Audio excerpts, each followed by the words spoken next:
Elizabeth Beauclerk was gentle 5'5", soft auburn hair plaited at the nape under a small lace cap, warm hazel eyes the colour of Suffolk honey, fair Stour Valley complexion, in unrelieved black mourning gabardine. She stood at the watercolour easel at the south parlour, finishing a redshank from Saturday's Stour Valley sketching walk. The parsonage boy with the Suffolk post knocked twice at the south door. Elizabeth lifted the sable brush gentle from the bird's pale belly feather and set it gentle in the Worcester china pot at her right hand. She took the letter at the boy's hand. The crimson wafer seal held the cipher of Mr. Aubrey Cambridge, solicitor of King's Parade. She broke the seal at her ungloved hand. The first 4 lines, that her late great-aunt Mrs. Honoria Mary Beauclerk of Beauclerk Court had died Monday the 6th of December, last in the 73rd year of her age, and that by the will lately read at the Cambridge Prerogative Court, Mrs. Beauclerk had named her great-niece Miss Elizabeth sole heiress. Mrs. Penbridge, the parsonage maid, came at the parlour door with the breakfast tray. At the wafer she observed in gentle Suffolk worry that surely Miss Elizabeth shall faint, that the estate-keeping at Beauclerk Court was no work for a curate's daughter, and that Sir Eustace Holroyd of Holroyd Hall, near Ipswich, shall have the estate by Lady Day, if she did not lay out the matter at once at Mr. Aubrey Cambridge of Bury St. Edmunds. "Holroyd shall have it," she said again. Elizabeth did not answer. At the easel the unfinished redshank stood at the half-sheet. At the south sash, the 3 Tunbridge-bound bird albums of 1815, 1816, 1817, and 1818 to 1819 stood at the oak stand, Beauclerk, Suffolk Birds, I. 2, Bethroyd. At the writing table, Mr. Thomas Bewick's History of British Birds. Volume 2, Waterbirds, 1804, lay open at the redshank page. The crimson wafer had a berry weight at her ungloved hand. The December Suffolk morning came soft and cool at the south sash. Through the open south door, the fresh sage kept the gentle parsonage smell of early winter. The pale yellow Suffolk light held the redshank. Elizabeth did not argue. She took the brush from the Worcester pot, drew it at the cream linen cloth, and set in the tail feather at 6 sable strokes. She wiped the brush gentle, crossed to the green calf bird journal, took up the quill, and wrote, "Redshank, Tringa Totanus, Stour Meadow Saturday, 4th December, 1819. Finished at the Beauclerk Magna Parsonage, South Parlour, Monday 6th December. The Suffolk Post at 10:30. She blotted the page and read the letter through. What was Sir Eustace's claim, named only as a paper requiring the Prerogative Court's notice at the Tuesday following chambers, reading at Cambridge, and would the bird album work continue at Beauclerk Court at all? Mrs. Penbridge had set the breakfast tray at the parlour table. Elizabeth took up the parsonage tea, ate the small portion of seed cake, and at the close of the cup wrote at the second sheet a short note at Mr. Aubrey Cambridge of King's Parade, Cambridge.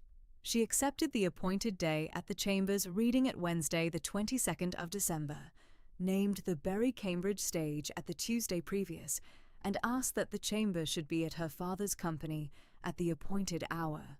She sealed the note at the small Beauclerk parsonage seal her father kept at the west study, and gave it at Mrs. Penbridge for the Suffolk Post the following morning.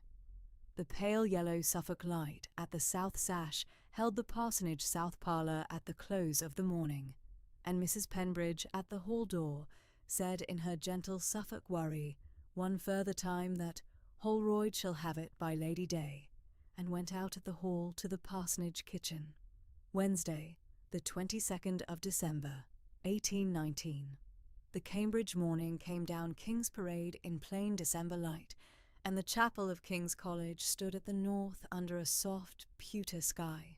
A thin fenland frost had laid itself over the cobbles before the daylight had risen, and the iron railings at Mr. Aubrey Cambridge's chambers at number 11 still held the silver of it. The Bury Cambridge stage had set Elizabeth and Reverend Augustus Beauclerk down at the Eagle at Bennet Street at the gentle Cambridge hour the Tuesday evening previous, and the Eagle's plain Cambridge breakfast had been at the South Coffee Room at the morning of the Chambers reading. Reverend Augustus had taken at the Eagle the plain Suffolk silence of a curate, whose only daughter had been at no Cambridge chambers before, and shall not at the first Cambridge chambers be set at any speaking out of the Suffolk post. Mr. Aubrey Cambridge was 60, gold spectacles, plain dark Cambridge wool. He received the Beauclerks at the Chambers Hall and led them through at the South Chambers, at the long writing table at the King's Parade window. The Chambers clerk, Mr. Tidmarsh Cambridge, small, plain, in a careful Cambridge coat of dark grey, had laid out the will, the inventory, the schedule of the South Library, the Chambers ink, and the small pewter ceiling set at the South writing table. Mr. Aubrey Cambridge bowed Reverend Augustus to the South armchair at the Chambers fire, bowed Miss Beauclerk to the South chair at the long writing table, took up his gold spectacles to the nose, and said in his settled Cambridge manner that the late Mrs. Beauclerk of Beauclerk Court had asked at her own particular instruction that he should read the will aloud at the Beauclerks' hearing at the Chambers reading of the day appointed. He took up the will at the head of the writing table. 6 pages in Mr. Tidmarsh Cambridge's plain Chambers hand, the small Cambridge consistory stamp at the head, the careful red ribbon at the seal. He read, "In the name of God, Amen. I, Honoria Mary Beauclerk, widow of Beauclerk Court in the parish of Beauclerk Magna in the county of Suffolk, in the 73rd year of my age, being of sound mind, memory, and understanding, praise be therefore given to Almighty God, do make and publish this my last will and testament in manner and form, following. First, I commit my soul to Almighty God, who gave it me, and my body to the parish ground of St. Margaret's of Beauclerk Magna at the south wall beside my late husband, Sir Hadrian Beauclerk, the 3rd Baronet, the burial to be at the plain Suffolk Manor the Reverend Kembleberry shall appoint, and at no further charge of mourning at the parish than the parish customary. Second, I give, devise, and bequeath unto my great niece, Miss Elizabeth Mary Beauclerk, of the Beauclerk Magna Parsonage, only child of my late niece, Mrs. Catherine Mary Beauclerk, née Aubrey Store, and of the Reverend Augustus Beauclerk, her widowed husband, curate of St. Margaret's of Beauclerk Magna, all that my manor of Beauclerk Court, with the messuage and the South Manor House, and the 162 acres of home pasture at the Chalkstower Valley Dry Meadow, the walled South Garden with the bird hide at the south wall, the apple orchard at the east, the South Library of 394 volumes, the Beauclerk family plate of 80 pieces at the Bury St. Edmunds 1789 mark, the sum of 350 sterling at the 3% consolidated stock, my own bound bird albums of 1782 through 1819 at the South Library writing table, and the Buick correspondence bundle at the South Library cabinet, all to her sole and separate use, and to her heirs and assigns, forever. Third, I give and bequeath unto Mrs. Marjorie Burwood Stour, my housekeeper at Beauclerk Court these 28 years past, the sum of £100 sterling, and the small Suffolk parlour clock at the housekeeper's room, in gentle acknowledgment of her settled keeping. Fourth, I give and bequeath unto Mr. Walter Inchbald Berry, my steward at Beauclerk Court, these 21 years past, the sum of £100 sterling, and the small Berry Bay mare at the East Stable, in careful acknowledgment of his settled keeping. Fifth, I give and bequeath unto the Reverend Mortimer Kemble Berry, curate of St. Margaret's of Beauclerk Magna these 12 years past, the sum of £50 sterling, and the small Berry folio of Hooker's Ecclesiastical Polity, 1666, at the South Library, in careful acknowledgment of his parish keeping. Sixth and last, I nominate and appoint Mr. Septimus Aubrey Cambridge, of King's Parade, Cambridge, solicitor, sole executor of this my last will and testament, with the full authority of the Prerogative Court at Cambridge. In witness whereof, I have hereunto set my hand and seal at Beauclerk Court, in the parish of Beauclerk Magna, in the county of Suffolk, this 4th day of November in the year of our Lord, 1819. Honoria Mary Beauclerk. Witnessed, the Reverend Mortimer Kemble-Berry, curate of St. Margaret's of Beauclerk Magna. Mr. Walter Inchbald-Berry, steward of Beauclerk Court. Mr. Aubrey Cambridge laid the will at the writing table at Elizabeth's hand, and was silent. Reverend Augustus Beauclerk at the south armchair said nothing. He had taken at the chamber's fire the plain Suffolk silence of a curate who has heard a thing at the Prerogative Court reading, and shall not at the first hearing set it down in any other manner. Elizabeth read the will over once at her own hand, at the plain Cambridge daylight from the King's Parade window, folded it at its first crease, and laid it at the chamber's writing table. Mr. Aubrey Cambridge then drew up from the chamber's dispatch case the 6 items the will had appointed.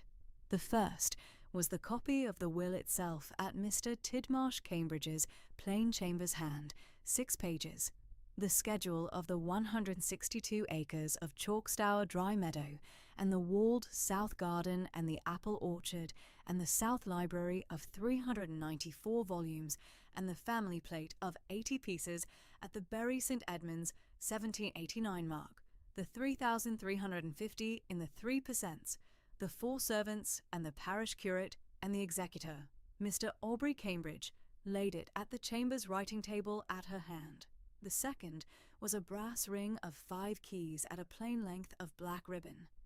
The south door of Beauclerk Court, the south library, the muniment room at the west, the plate chest at the east, and the walled south garden gate. Mr. Aubrey Cambridge laid the ring at the chamber's writing table, and the brass at the December daylight had the dull, warm tone of plate that has been at a Suffolk housekeeper's keeping these 28 years. The third was a banker's draft at Hawes of Fleet Street for 3,250 sterling, drawn at the 3% stock and made out at the order of Miss Elizabeth Mary Beauclerk of the Beauclerk Magna Parsonage, Suffolk, dated the 18th of December 1819, countersigned at the Cambridge branch the Monday previous. Mr. Aubrey Cambridge laid it at the chamber's writing table. The fourth was the calling card of Reverend Mortimer Kemble-Berry, curate of St. Margaret's of Beauclerk Magna, with at the verso a written line in his plain Suffolk hand. I shall wait at the south door of Beauclerk Court at Miss Beauclerk's arrival. M.K.B. Mr. Aubrey Cambridge laid it at the chamber's writing table. The fifth was the calling card of Lord Maurice Aubrey Sandford, 5th Baron Sandford of Sandford Park, lay patron of the Beauclerk Magna living, with at the verso a written line in his plain hand, at Miss Beauclerk's settled time. Sandford. Mr. Aubrey Cambridge laid it at the chamber's writing table. The sixth was a second sealed letter. The wax again the small Beauclerk cipher of Mrs. Honoria's hand, and the 3 Beauclerk hop binds, the direction at the face in Mrs. Honoria Beauclerk's own settled writing. To the Reverend Augustus Beauclerk, curate of St. Margaret's of Beauclerk Magna, at the parsonage, at the proper time after Mr. Aubrey Cambridge's reading. Mr. Aubrey Cambridge laid the sealed letter at Reverend Augustus's hand at the south armchair. The 6 items lay at the chamber's writing table at the King's Parade, December daylight, the will at the head, the brass ring of 5 keys at the black ribbon, the 3,350 draft at Hawes, the calling card of Reverend Kemble-Berry, the calling card of Lord Sandford, and the second sealed mourning letter at her father's hand. Mr. Aubrey Cambridge took off the gold spectacles, laid them at the writing table, and at his settled Cambridge manner set out one further matter at the chamber's reading. Sir Eustace Holroyd of Holroyd Hall, near Ipswich, had lodged at the Cambridge Prerogative Court the Monday of the 20th of December, last, only 2 days previous, said Mr. Aubrey Cambridge in his careful Cambridge manner. A folded paper claiming a parole trust of the September of 1818 over the south half of Beauclerk Court. The paper named a private interview at the South Library at Beauclerk Court at the afternoon of the 14th of September, 1818, at which Mrs. Honoria Beauclerk had, at Sir Eustace's stated account, set out the matter of a settled trust at her own hand and at the watercolour she had then been finishing at the South Library easel. The watercolour was named in Sir Eustace's paper as a Suffolk bird painted from a live specimen at the South Meadow, though Sir Eustace's paper did not at the prerogative court set out the species. The matter shall require interview at Beauclerk Court at the Wednesday following Miss Beauclerk's arrival, with Mr. Yelverton Suffolk, Sir Eustace's barrister at the matter, and Mr. Aubrey Cambridge shall come down at the Bury Cambridge stage at the appointed day in his own settled chambers company. He set the matter at the close of the reading at the plain Cambridge manner of a solicitor who shall name a thing at the table without setting it at the table's weight. Mr. Aubrey Cambridge then said his settled Cambridge instruction. The chambers should be at Miss Beauclerk's command at any morning of the Christmas week, if she would write at the Monday following her acceptance at the will, and her appointed day at the arrival at Beauclerk Court. He should send word at Mrs. Burwood Stour, and at Mr. Walpole Suffolk, and at Mr. Inchbald Berry, and at Reverend Kemble Berry. The 5 keys would then be at her hand at the south door of Beauclerk Court at the appointed day. He drank the careful Cambridge tea Mr. Tidmarsh Cambridge had set at the chambers fire, ate a plain Suffolk biscuit at the chambers plate, and at the close of his second cup took his leave at the chambers hall. Reverend Augustus saw him at the King's Parade south door. The Beauclerks took the short Cambridge walk south to the Eagle at Bent Street, ate a careful plain Cambridge dinner at the South Coffee Room, and at the close of the afternoon took the Bury Cambridge stage at the chambers' appointed manner. The stage set them down at the 3 Tons at Bury St. Edmunds at the gentle Suffolk hour, and the Bury and Beauclerk Magna Chaise the parsonage had bespoken at the Tuesday previous carried them at the 6 West Suffolk miles at the close of the evening to the Beauclerk Magna Parsonage south door. At the parsonage south parlour, Reverend Augustus Beauclerk set the candle at the writing table, drew the small black silk ribbon at his cassock pocket, took up Mrs. Honoria's sealed morning letter at her own settled Beauclerk hand, set the letter at the parlour writing table, took up the silver paper knife at the chimney-piece, and broke the wafer seal. He stood at the south sash and read in plain Suffolk silence. Elizabeth sat at the parlour chair at the south window and did not look at his face. The candle at the chimney-piece took the small amber light of the parsonage tallow. The brass ring of 5 keys at the black ribbon lay at the writing table beside the will, the 350 draft, the 2 calling cards, and the closed green calf bird journal. And at the south sash, the December Suffolk night came on at the parsonage south garden in the plain manner of a Stour Valley winter. The Redshank watercolour Elizabeth had finished at the morning of the Suffolk post still stood at the easel at the south parlour, the small barring at the tail feather settled at the half-sheet at the close of the working light. At the close of the reading, her father folded Mrs. Honoria's letter, laid it at his cassock pocket, set his hand once at her shoulder, and went out at the parlour door to the west study without a word. Elizabeth did not ask him at the matter of the letter.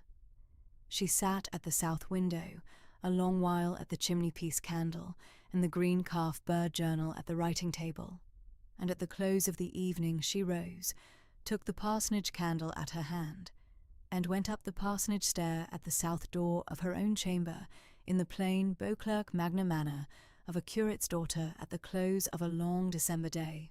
The Monday following, the 27th of December 1819, Elizabeth sat at the parsonage writing table at the south parlour, and at her own plain hand wrote at Mr. Aubrey Cambridge of King's Parade, Cambridge. She accepted the bequest at the will, accepted the appointment at the 6 items, named her appointed day at the arrival at Beauclerk Court at Saturday the 8th of January 1820, and asked that he should at the Bury Post Tuesday send word at Mrs. Burwood Stour the housekeeper, and at Mr. Walpole Suffolk the butler, and at Mr. Inchbald Berry the steward, and at Reverend Kemble Berry the parish curate. She signed the letter, Elizabeth Mary Beauclerk, at the parsonage of Beauclerk Magna, sealed it at the small Beauclerk parsonage seal her father kept at the west study, and sent it at the Bury Post that afternoon at the parsonage boy. She wrote at the second sheet a short note at Reverend Kembleberry, at the parish living of Beauclerk Magna, in the plain Suffolk hand the parish curate would know at the first glance, that she should be at Beauclerk Court the Saturday the 8th of January 1820, and that she should be at St. Margaret's of Beauclerk Magna the Sunday the 9th of January 1820 at his parish service. She sealed it at the same small Beauclerk seal and sent it at the same Bury Post. She wrote at the third sheet a careful note at Lord Sandford at Sandford Park, Suffolk. In the plain hand, the lay patron of the parish living was owed at his calling card, to say that she had received at her hand his lay patron card at the chambers reading at Cambridge, and that she should be at Beauclerk Court the Saturday the 8th of January 1820 in her late great-aunt's appointed manner. She did not say more. She sealed it at the same small Beauclerk seal, and sent it at the same Bury Post. At the close of the afternoon, Elizabeth went to the parlour writing-table at the easel. She set the 3 Tunbridge-bound bird albums of 1815, 1816, 1817, and 1818 to 1819 at the small cedar travelling box the parsonage kept at the west study. Set Mr. Bewick's History of British Birds, Volume 1, Land Birds, 1797, and Volume 2, Water Birds, 1804, at the box beside them. Set the Green Calf Bird Journal at the head of the box, and set the sable brushes and the small Watman half-sheets and the Beauclerk watercolour cake set at the body. The redshank she had finished at the Monday morning previous she laid careful at the small cedar travelling portfolio at the head of the box. The bird albums she packed first, before the small Suffolk gowns the parsonage kept for her at the chamber press, before the small Beauclerk household linen, before the parsonage prayer book. The bird albums at the box, the Bewick volumes at the box, the Green Calf Bird Journal at the box. These went at the cedar travelling box at the west study at the head of the parsonage packing list. The plain Suffolk gowns and the small parsonage household linen and the parsonage prayer book went at the second box. At the small drawer beneath the south parlour writing table, she found the 5 letters of Mr. Thomas Bewick of Newcastle upon Tyne, to her own hand of the Lady Days of 1815 through 1819, and she laid them at the cedar portfolio beside the redshank watercolour. She did not yet know whether Mrs. Honoria Beauclerk's own Bewick correspondence bundle at the South Library cabinet at Beauclerk Court should be at the same wood engraver's hand, but the matter was at the Saturday following, and not at the parsonage writing-table. Mrs. Penbridge came down at the parlour with the second tray, and said at the gentle worry of the parsonage maid, one further time, that Holroyd shall have it. By Lady Day, if Miss Elizabeth did not answer Sir Eustace at the Chambers Manor, Mr. Aubrey Cambridge had laid out at the King's Parade. Elizabeth did not answer. She set the cedar travelling box at the south door beside the second box, set the brass ring of 5 keys at the parlour writing-table beside the 3,250 draft and the 2 calling cards and the closed Green Calf Bird Journal, and at the close of the December afternoon stood at the south sash a moment in the plain Beauclerk Magna silence of a parsonage curate's daughter, at a packing list the parsonage had not, at her 28 years, before set out. The Beauclerk Magna parsonage, south parlour at the close of the afternoon, held the cedar smell of a parsonage west study packing list, and at the south sash, the December Suffolk night came on at the parsonage south garden in the plain Stour Valley Manor. Elizabeth set the candle at the writing table at the Green Calf Bird Journal and at the parsonage south parlour, silenced the brass ring of 5 keys at the black ribbon, lay at the writing table at her hand. Saturday, the 8th of January 1820 came in the settled Suffolk fashion of a January morning that had come to a quiet purpose, and the small parsonage of Beauclerk Magna was at its proper work at the gentle hour before dawn. The frost lay thin upon the south parlour sill of the parsonage. The Stour Valley air carried the long, honey-coloured stillness of the Suffolk country at the close of the night, and the parsonage stable yard had been at the steady labour of the hour since the parsonage candles had been lit at the south parlour. The Reverend Augustus Beauclerk stood at the south parlour door in his plain dark wool, his Sunday cravat folded with the quiet care he had always given the matter, and Elizabeth at the south parlour writing table closed her writing case at the brass clasp and laid it at the small black travelling trunk her father had bought at Bury St. Edmunds the week before. She wore her unrelieved black mourning gabardine for her late great-aunt the testatrix, a small black bonnet of plain crape, and her soft auburn hair was plaited at the nape under a small lace cap. Mrs. Penbridge of the parsonage kitchen had wrapped the cold parsonage breakfast in clean Suffolk linen, and the small parsonage gig stood at the gate with the parsonage grey at the trace, the breath of the parsonage grey rising in the still Stour Valley air. The Beauclerk chaise from Beauclerk Court stood behind the gig at the gate, Mr. Inchbald Berry's man at the bridle in plain Beauclerk livery, the chaise sent down the evening before by the steward at the proper Suffolk hour for the morning journey of the heiress to the south door of Beauclerk Court.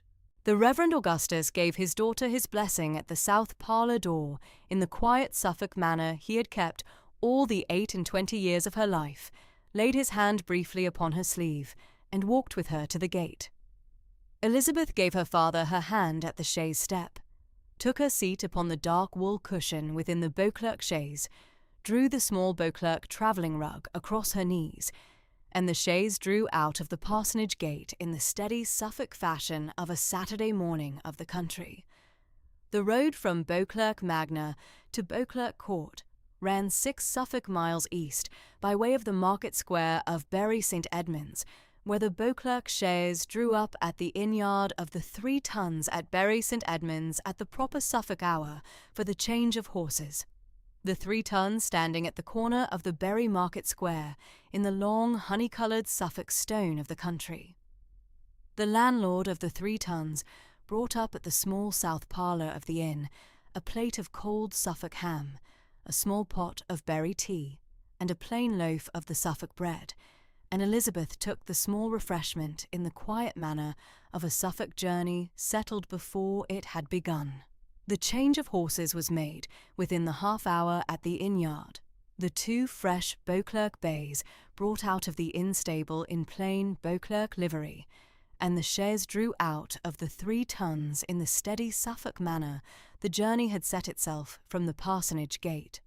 The Bury road eastward ran along the long honey-coloured shoulder of the upper Stour Valley in the settled fashion the Beauclerk family had kept the road these 70 years past, the long honey-coloured fields of the Stour Valley country opening at the south of the road, and the apple and pear orchards of the home meadow opening at the south of the road as the chaise drew up at the lodge gate of Beauclerk Court at the close of the Suffolk afternoon. The lodge stood at the western edge of the home pasture of Beauclerk Court, the lodge-keeper's wife at the gate in plain Suffolk wool, and the chaise drew along the honey-coloured gravel of the south drive between the long line of the Beauclerk limes. The honeystone of the south front rose at the close of the drive in the settled 2-storey fashion of the Suffolk manor Sir Hadrian Beauclerk's father had built in 1748, the pale pantile roof set close at the gable, the stone-mullioned south windows set at the long line of the south front, the 3 brick chimneys rising above the pale pantile roof, the south door open at the Suffolk afternoon, and 3 figures stood at the south step in the settled fashion of a household that had been at its proper work since the gentle hour of the Suffolk morning. The chaise drew up at the south step. Mr. Inchbald Berry's man held the chaise door. The small black travelling trunk was handed down at the south step. The small Beauclerk wicker basket of clean parsonage linen was handed down beside the trunk, and Elizabeth set her foot upon the south step of Beauclerk Court for the first hour of her life. Mr. Walpole Suffolk, the Beauclerk butler of 58 Suffolk years, and the plain black tailcoat of his settled office, came forward at the south door with the quiet formality of his settled service, and said only that the Beauclerk household stood at her hand at the south step of Beauclerk Court at the close of the Suffolk Saturday afternoon. Mrs. Burwood Stour, the Beauclerk housekeeper of 56 years, and the lace cap and plum bombazine of her settled office, gave the quiet curtsy of the south door, and said only that the late Mrs. Honoria Beauclerk had left the South Library at Beauclerk Court at the proper Suffolk readiness for Miss Beauclerk's arrival on the Saturday morning. Mr. Inchbald Berry, the Beauclerk steward of 60 weathered Suffolk years, in the plain dark coat of his settled office, gave the formal bow of the south door, and said only that the home pasture, the walled south garden, and the apple and pear orchard stood at her hand at her proper Suffolk convenience.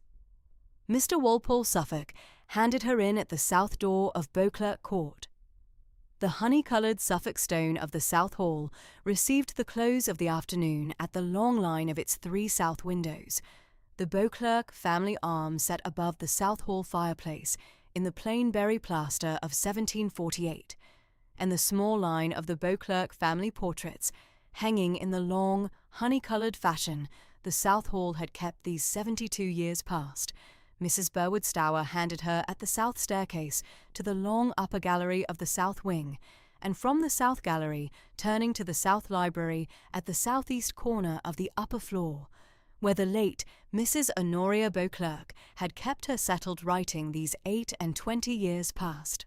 The South Library opened at the close of the Suffolk afternoon at 3 stone-mullioned south windows, and the long honey-coloured shelves of the Beauclerk books lined the west wall, the east wall, and the north wall at the settled Suffolk fashion the South Library had kept since the building of the house.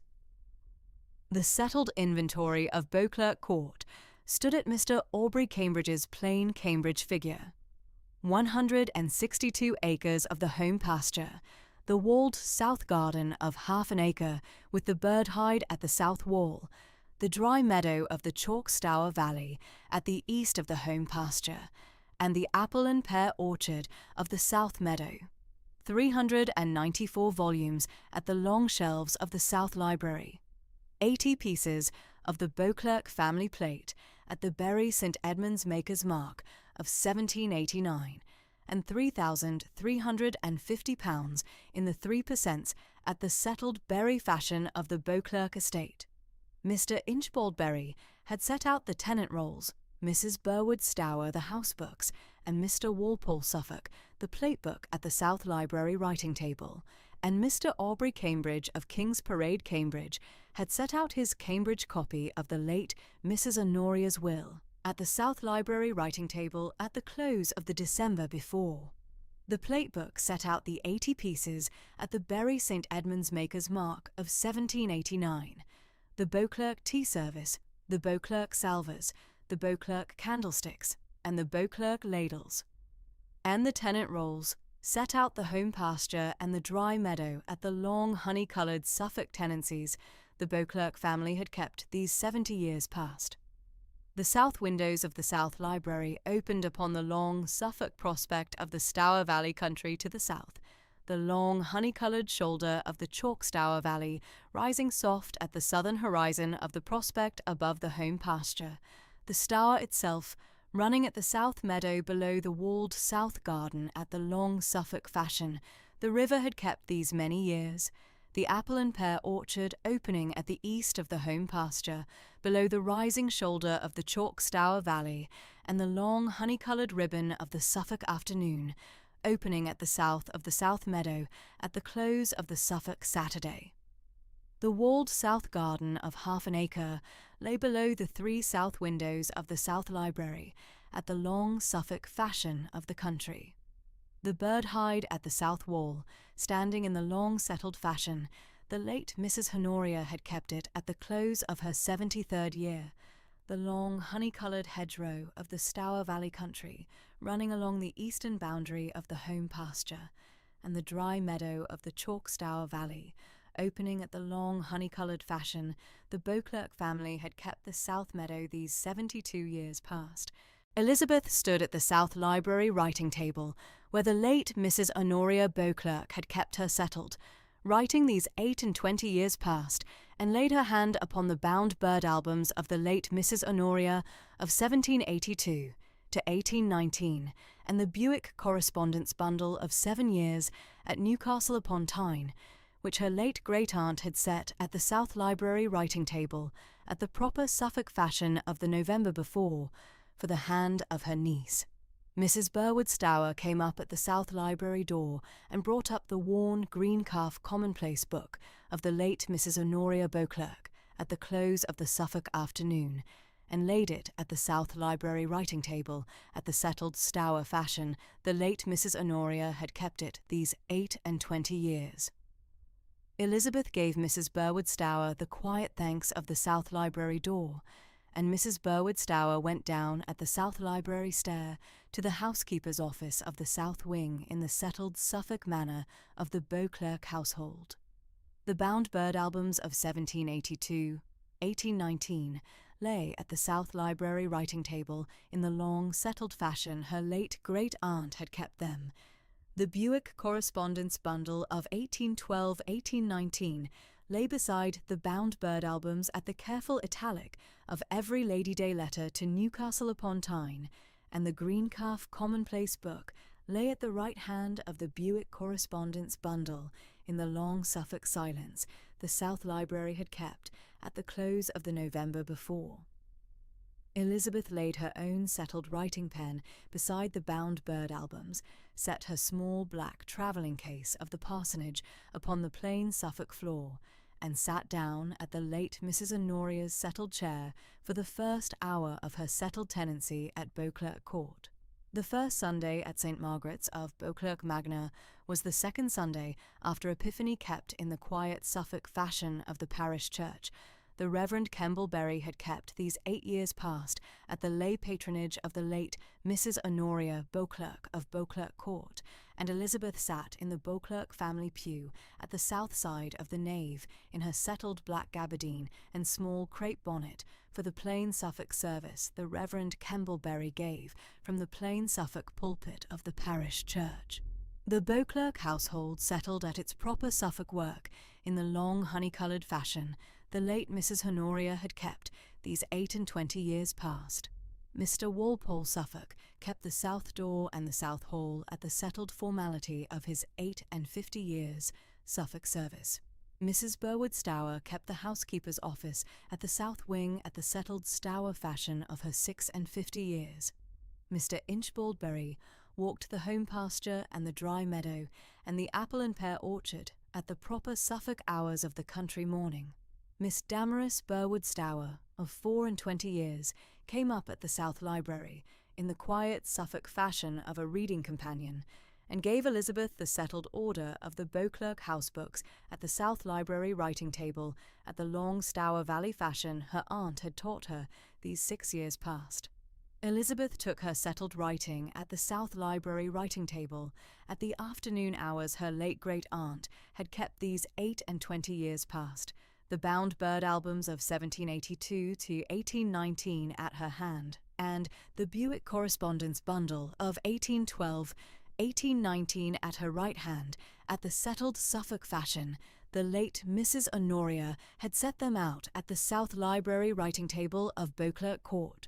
The Suffolk afternoon came in at the 3 stone-mullioned south windows of the South Library at the long honey-coloured fashion of the Stour Valley country, the settled Suffolk stillness of the South Library, laid upon the long honey-coloured shelves of the Beauclerk books, and the long honey-coloured hours of the Stour Valley week kept their steady pace at the south windows of Beauclerk Court.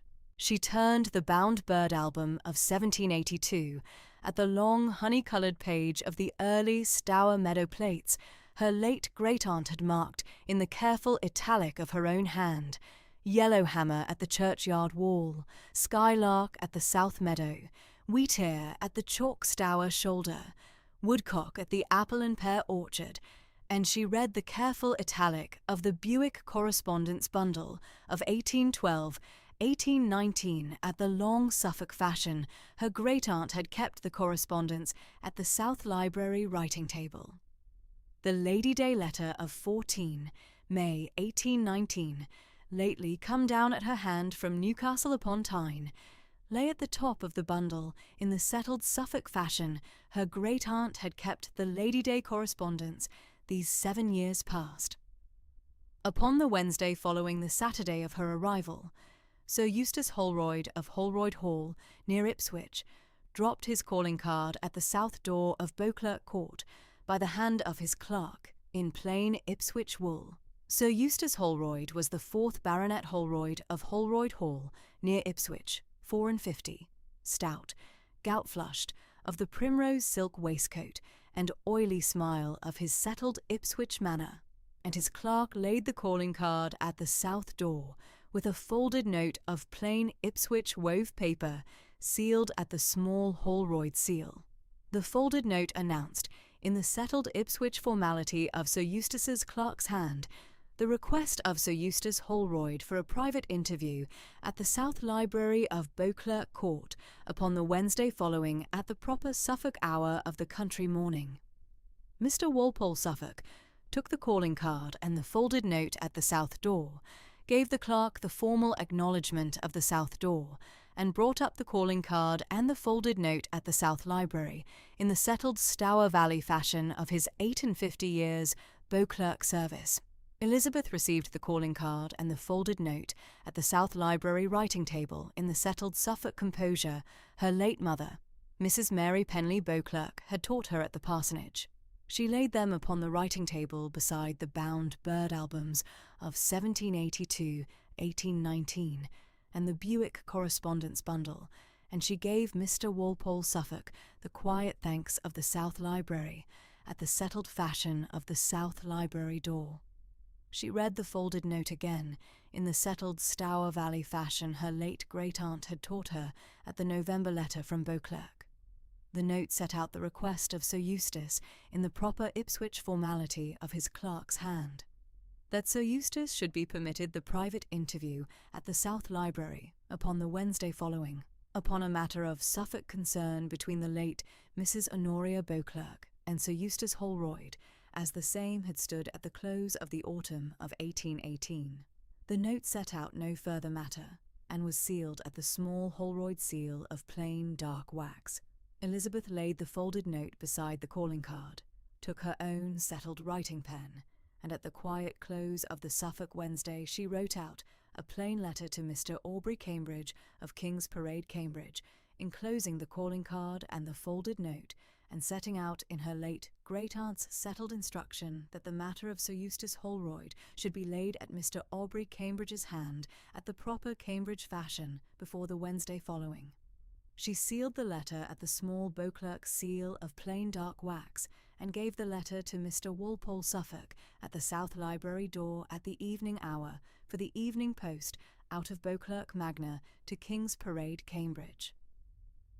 Mr. Walpole Suffolk took the letter at the South Library door, gave the formal acknowledgment of the South Library door, and the letter went down at the south staircase to the South Hall, and out at the south door to the small Beauclerk post-boy for the Cambridge Evening Post, out of Beauclerk Magna, at the close of the Suffolk Wednesday.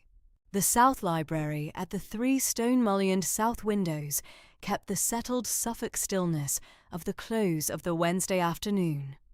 The home pasture lay below the south windows, at the long honey-coloured fashion of the Stour Valley country, the dry meadow of the chalk Stour Valley, opening at the east below the rising shoulder of the upper Stour Valley. Elizabeth sat at the settled chair her late great-aunt had kept these 28 years past, and took up the bound bird album of 1782, at the careful italic of the early plates, and the settled Suffolk stillness of the South Library laid upon the long, honey-coloured shelves of the Beauclerk books. The Beauclerk household kept its proper Star Valley pace at the south wing through the close of the week. Mrs. Burwood Stour kept the housekeeper's office at the settled Suffolk fashion of her office.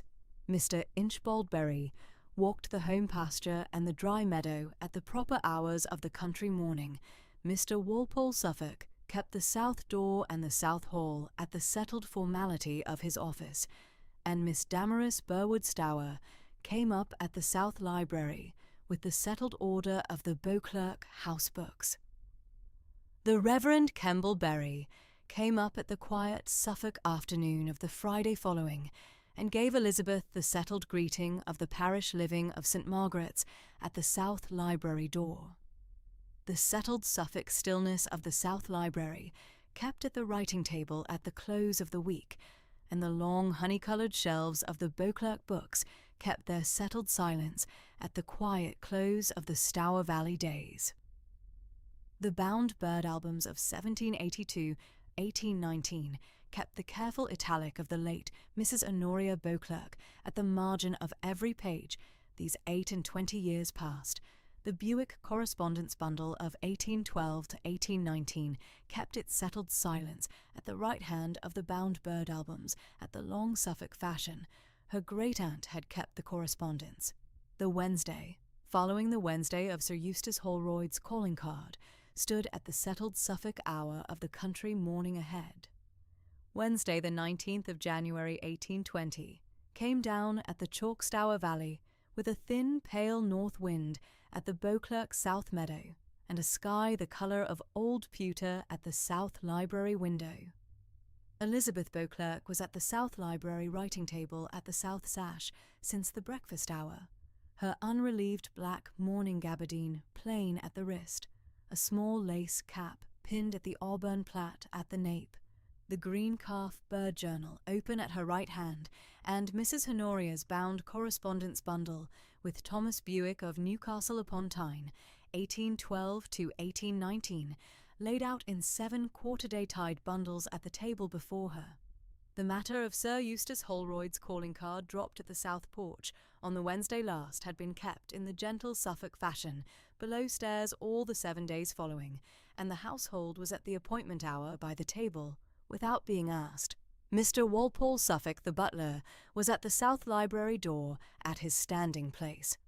The Reverend Kemble Berry, the Beauclerk parish curate, had walked over from the parsonage and was at the South Library long bench at the window, his plain black gown brushed. Mr. Aubrey Cambridge of King's Parade, Cambridge, had come down by the Berry post-chaise the evening before, and was at the long oak chair at the table, gold spectacles set on his Cambridge nose, the King's Parade Chamber's ledger open at his left elbow. The carriage wheels at the South Drive came at 20 minutes past 10. Elizabeth heard them at the South Sash, and did not lift her head from the bundle at her hand. She set the small sable penknife at the green calf bird journal at the place she had been reading, closed the bundle at the green silk ribbon Mrs. Honoria had tied it at, and laid it at the centre of the writing table at the South Sash light. The watercolour easel she had brought down from the parsonage stood at the north wall at her right shoulder, the unfinished Redshank from the Stour Valley sketching walk of Saturday the 4th of December last still pinned at the top board. Buicks. History of British Birds. Volume the First. Land Birds, the 1797 first edition out of Newcastle upon Tyne, was laid out at her left elbow, open at page 287, and held flat with the small brass weight Mrs. Honoria had kept in the South Library all her days. She knew her ground. Mr. Walpole Suffolk had the south porch door open before the second knock had come at the brass plate. The footstep at the South Library door was heavy and slow, an Ipswich heel at the Suffolk oak.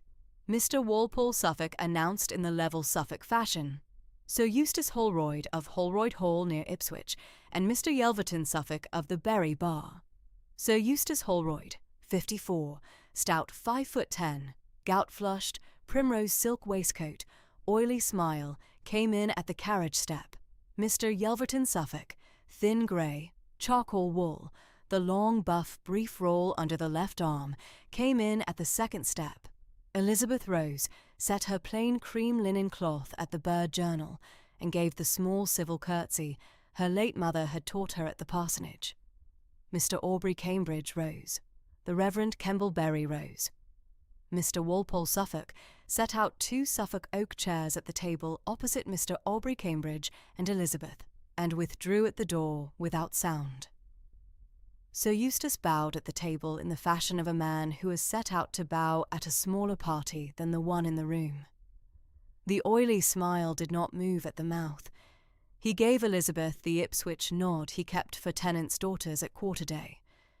Mr. Yelverton Suffolk laid the long buff brief roll at his elbow, untied the green tape at the head of the roll, and drew out 3 folded papers.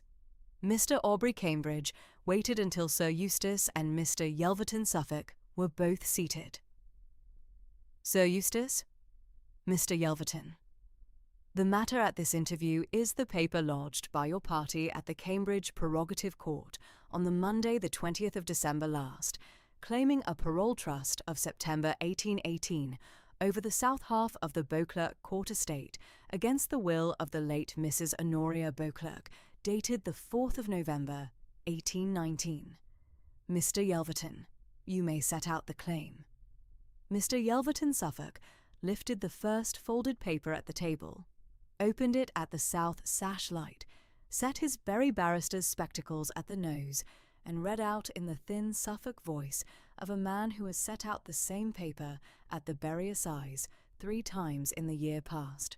By the leave of this interview at the South Library, at Beauclerk Court in the parish of Beauclerk Magna, in the county of Suffolk, on the Wednesday the 19th day of January, in the year of our Lord, 1820, my client, Sir Eustace Holroyd, 4th Baronet Holroyd, of Holroyd Hall in the parish of Holroyd by Ipswich, doth claim of the said estate the south half thereof, by parole trust, given out by the late Mrs. Honoria Beauclerk, widow of Sir Hadrian Beauclerk, 3rd Baronet, at the South Library of the said Beauclerk Court, on the afternoon of Monday the 14th day of September, in the year of our Lord, 1818, in the matter of the South Meadow and the South Orchard. The thin voice did not lift at the south sash. Sir Eustace did not move. Mr. Yelverton Suffolk set the first paper at the table, lifted the second, and read on. The said parole trust was given out at a private interview at the South Library at Beauclerk Court at the afternoon of the said 14th day of September 1818, between the said Mrs. Honoria Beauclerk, then in her 72nd year, and the said Sir Eustace Holroyd, then in his 52nd year, no third party being present at the said interview, save Mrs. Honoria's own watercolour easel at the south sash, at which easel I, the said Sir Eustace Holroyd, saw with my own eyes a watercolour of a capercaillie, painted by Mrs. Honoria from a live Suffolk bird at the Beauclerk South Meadow at the morning of the same day, the matter of the parole trust being discussed throughout the said interview between the said Mrs. Honoria and myself, with the said watercolour at the easel at the south sash before us both. Mr. Aubrey Cambridge did not write. The Reverend Kemble Berry did not move. Mr. Yelverton Suffolk set the second paper at the table and lifted the third. The said claim is therefore that the south half of the estate, the south meadow of 80 acres, the south orchard of 12 acres, the south library, and the south pasture of 40 acres adjoining, are by the said parole trust of 14th September 1818 the property of my client, against the will of the said Mrs. Honoria Beauclerk, dated the 4th of November 1819, the parole trust being prior in time to the will by 1 year and 7 weeks, and being evidenced by the said watercolour, and by my client's own oath at the said interview. The thin Berry voice stopped at the south sash. Mr. Yelverton Suffolk laid the third paper at the head of the buff brief roll. Sir Eustace lifted his thin, oily mouth at the corner. Mr. Aubrey Cambridge, the matter is plain. I saw the watercolour at the easel at the south sash with my own eyes at the afternoon of the said day. Mrs. Beauclerk had painted the bird at the south meadow at the morning of the same. The bird was set out at the easel still wet at the paper. We spoke of the south meadow and of the south orchard throughout the interview. The south half is mine by the parole trust, given out at the watercolour easel. Elizabeth did not answer. She set her plain cream linen cloth at the green calf bird journal at her right hand, and lifted her warm hazel eyes, the colour of Suffolk honey, from the table to Sir Eustace at the Suffolk oak chair across the writing table. Sir Eustace, she said in the level fashion her father had taught her at the Beauclerk Magna Parsonage South Parlour, I beg your leave to set out 3 matters at the South Library table before we close this interview, and to ask you to look at each in turn before you sign at Mr. Yelverton's paper. Mr. Aubrey Cambridge, may I have the leave of the interview to set out the 3 matters? Mr. Aubrey Cambridge gave the small Cambridge nod he kept at Chambers. Miss Beauclerk, you have the leave of the interview. Elizabeth set her right hand at the first quarter-day bundle at the writing table, the green silk ribbon of Lady Day, 1812, and laid it at the centre of the table at the south sash light. The first matter is a bundle of 7 Lady Day letters from my late great-aunt Mrs. Honoria Beauclerk at this South Library to Mr. Thomas Bewick, the wood engraver of Newcastle upon Tyne, of the years of our Lord, 1812 to 1818. 1 Lady Day letter at each year, and 1 further Lady Day letter of 1819 from Mr. Bewick at Newcastle to my late great-aunt at this South Library, the said letter being the last in the bundle. The bundles are tied at the green silk ribbon Mrs. Honoria kept at the South Library writing table all her days. I found the bundles at the South Library Bureau on the Saturday the 15th of January last, at the bottom drawer below the green calf album set of 1782 to 1819. Mr. Aubrey Cambridge has examined the 7 bundles at this South Library on the Monday the 17th of January last, and has set his Cambridge initials at the green tape of each.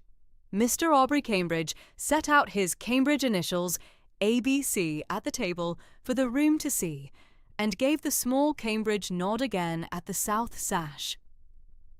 Sir Eustace, Elizabeth said, at every Lady Day letter from my late great-aunt to Mr. Bewick, she set out at the head of the letter a careful list of the British native birds she had painted at the Beauclerk, South Meadow, at the quarter past, with the species at the Latin and at the English, and the date and the location at the South Meadow at which the bird had been observed.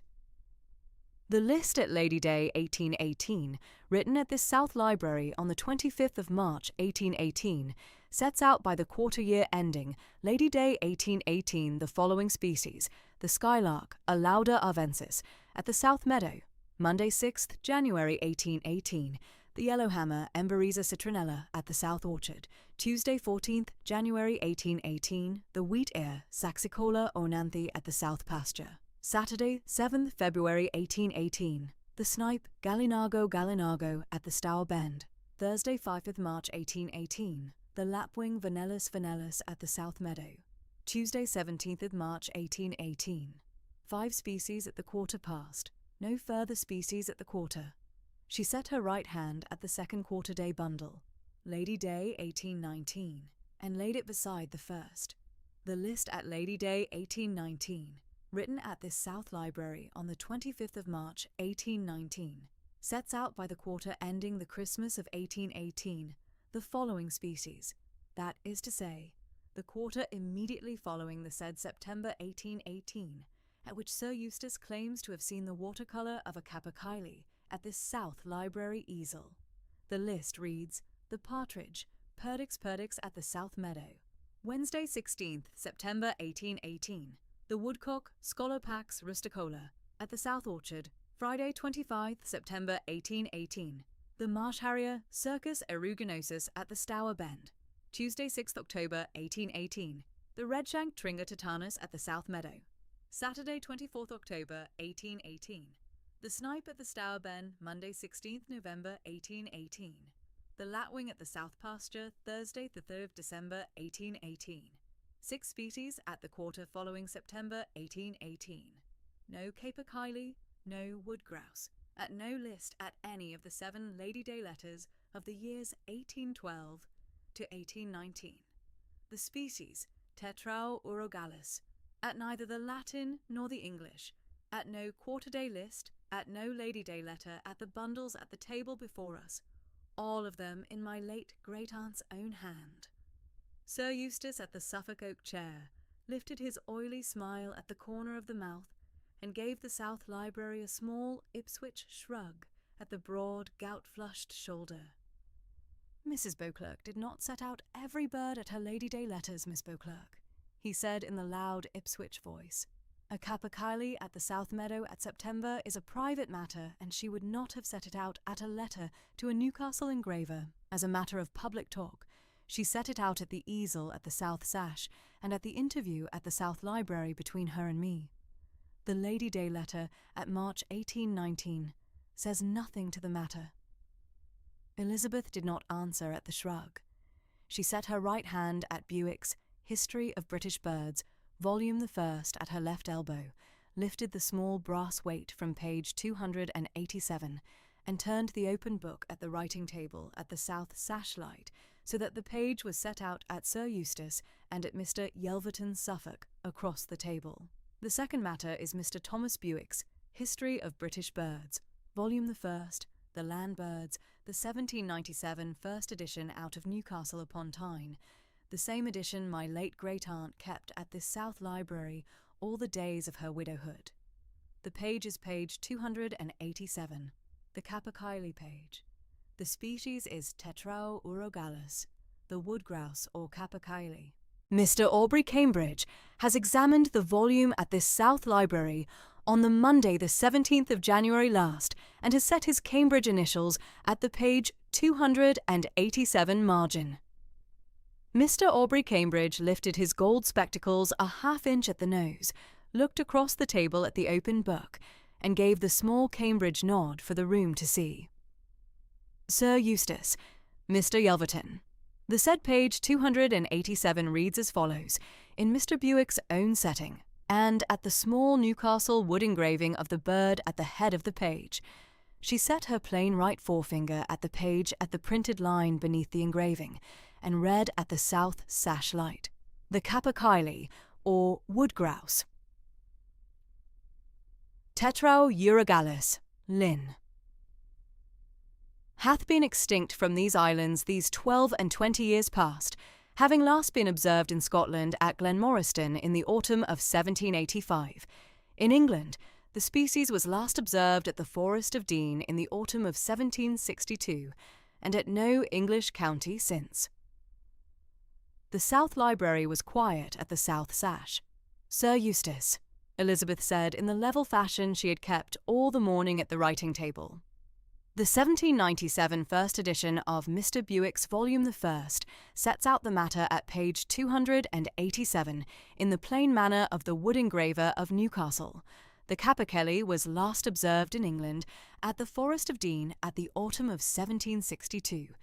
That is 56 years before the date you have set out at Mr. Yelverton's paper, namely the 14th of September, 1818.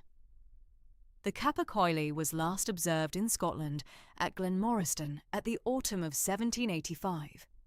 That is 33 years before the date you have set out. The species had been gone from England these 56 years past at the date you name, and from Scotland these 33 years past at the date you name. There has been no capercaillie at any English meadow at September 1818.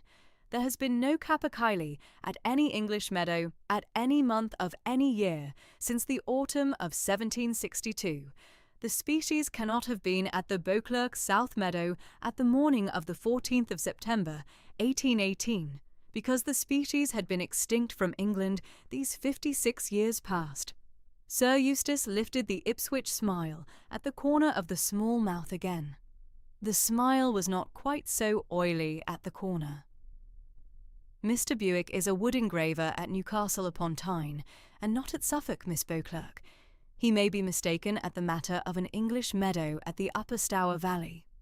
A late observation of the species at the Beauclerk South Meadow at September 1818 would not be set out at a 1797 Newcastle edition for the plain reason that it had not occurred at the writing of the edition. Mrs. Beauclerk had painted the bird at the South Meadow at the morning of the said day, and I had seen the watercolour at the easel at the South Sash at the afternoon of the same. The 1797 edition is not at the matter. Elizabeth did not lift her warm hazel eyes from Sir Eustace at the Suffolk oak chair.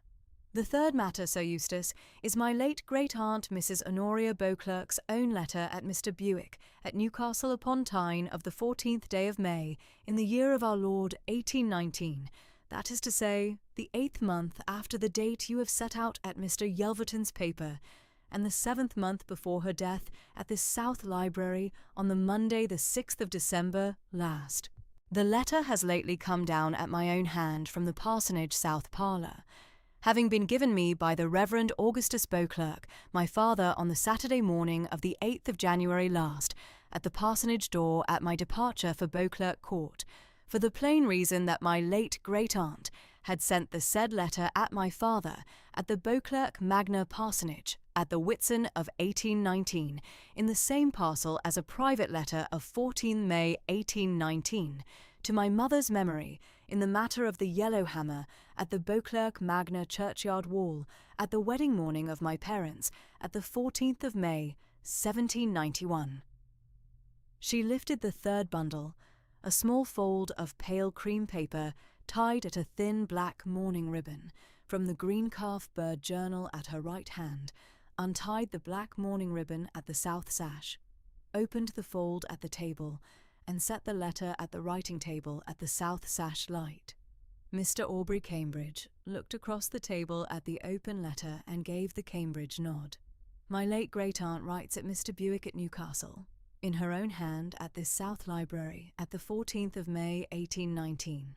I read at the second leaf of the letter, the 4th and 5th lines from the head of the leaf. I have never painted the capercaillie, Mr. Bewick, for the plain reason that I cannot. The species cannot be observed at any English meadow at this present day, nor at the Beauclerk South Meadow at any day of any year, these 100 years and more.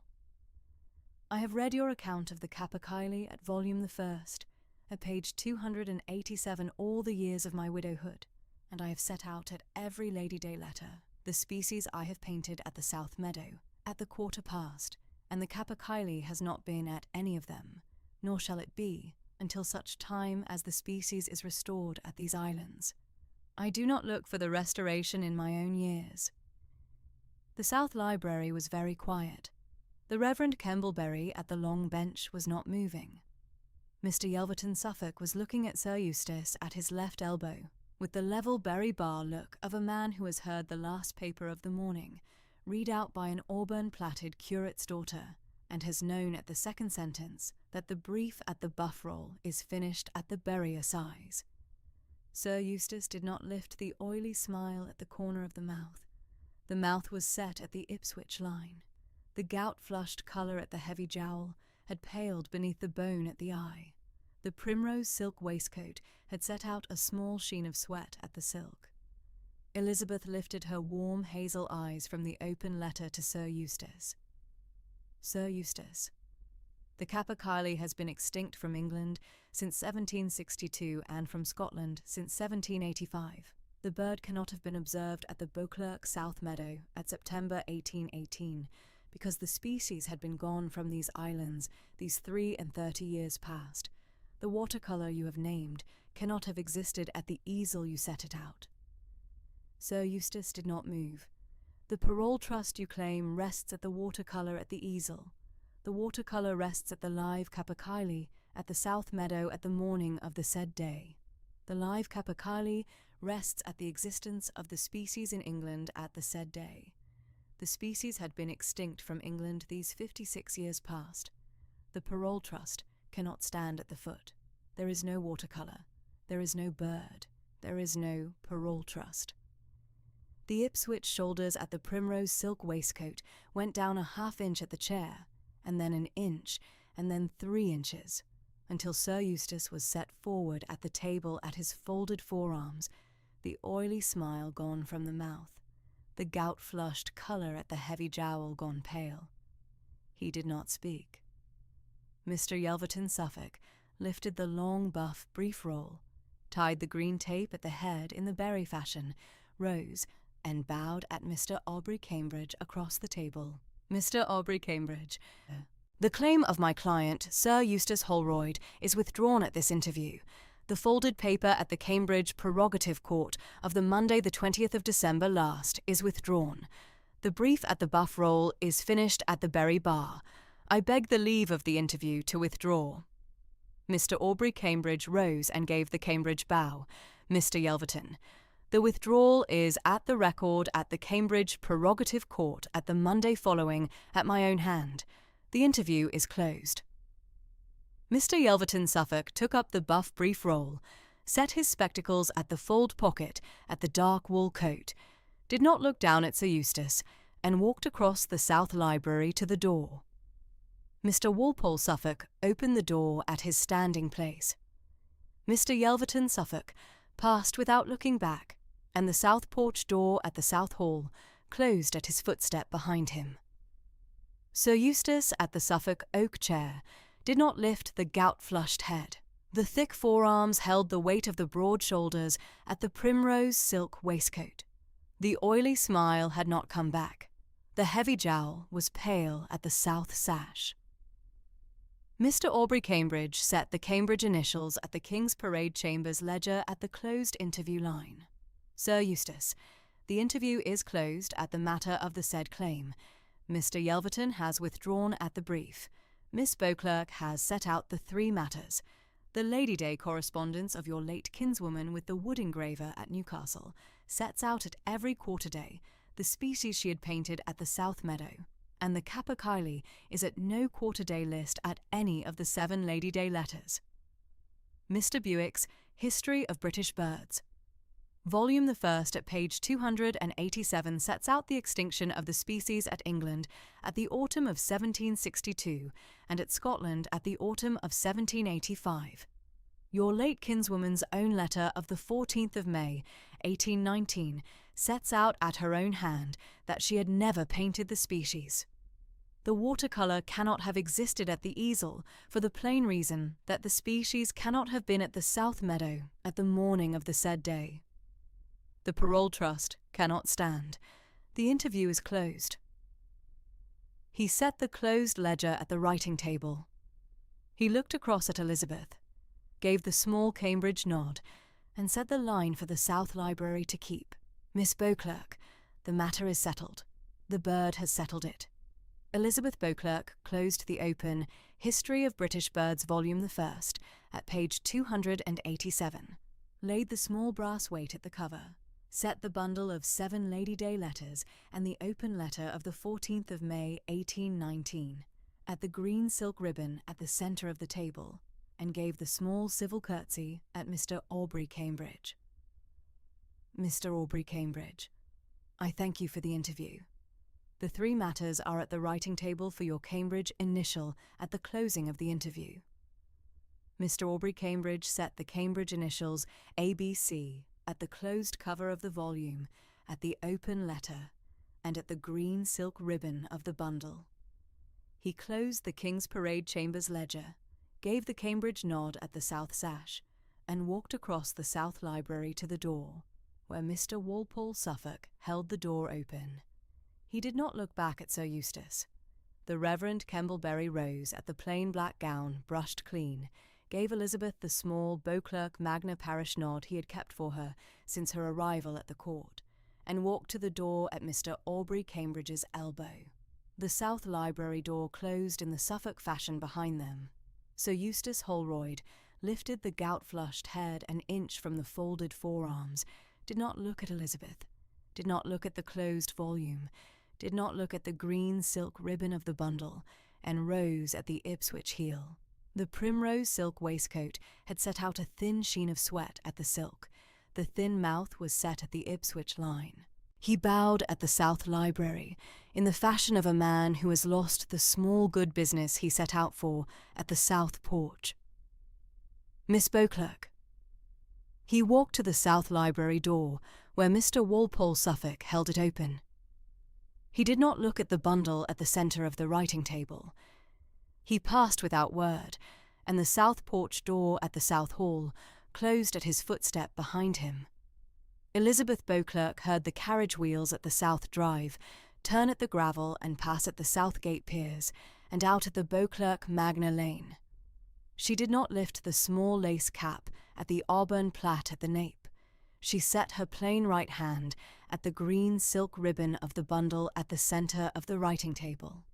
Set the open letter of the 14th of May, 1819, at the fold of pale cream paper at the thin black mourning ribbon.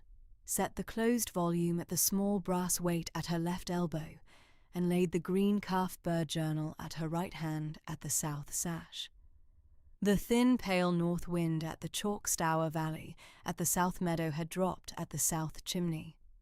The sky, the colour of old pewter at the south sash, had lightened a half shade at the south meadow. The small Worcester china pot of fresh ink at the writing table was still full at the rim. The second sash candle at the writing table was unlit at the brass holder. Elizabeth lifted the small sable penknife at the green calf bird journal at her right hand, opened the journal at the south sash light at the next blank leaf at the back of the closed-out quarter, and set the gentle line at the head of the leaf. Wednesday, the 19th of January, 1820. South Library, Beauclerk Court. The Capercaillie at Sir Eustace Holroyd's claim of parole trust of 14 September 1818. Species extinct from England these 56 years past at the autumn of 1762 at the Forest of Dean, and from Scotland these 33 years past at the autumn of 1785 at Glenmoriston, per Bewick Vol vs. Sir Pries 287, per Mrs. Honoria's Lady Day letter to Bewick of the 14th of May 1819. Per 7 Lady Day letters 1812 to 1818 at No Capercaillie. Claim withdrawn at Mr. Yelverton Suffolk at the writing table. Interview closed at Mr. Aubrey Cambridge at the said hour. The bird has settled it. She set the small sable penknife at the closed journal at the writing table.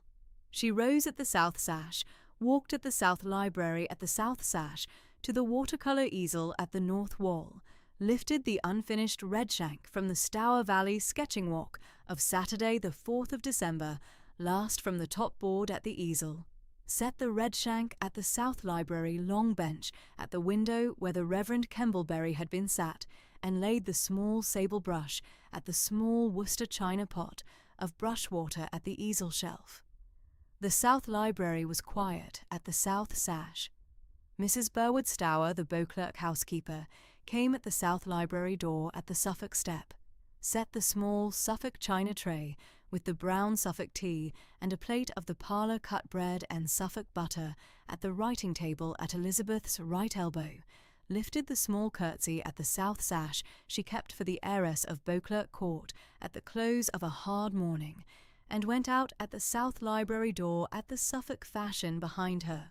Elizabeth Beauclerk set the small Suffolk china teacup at the brown Suffolk tea at the south sash light, and laid her warm hazel eyes at the south meadow at the chalk Stour valley, at the south sash, where the thin, pale north wind had dropped at the south chimney, and the sky, the colour of old pewter at the south sash, had lightened a half shade at the south meadow, and the Capercaillie had been gone from the said meadow these 56 years past, at the autumn of 1762, and the matter at the writing table at the south sash was settled at the bird.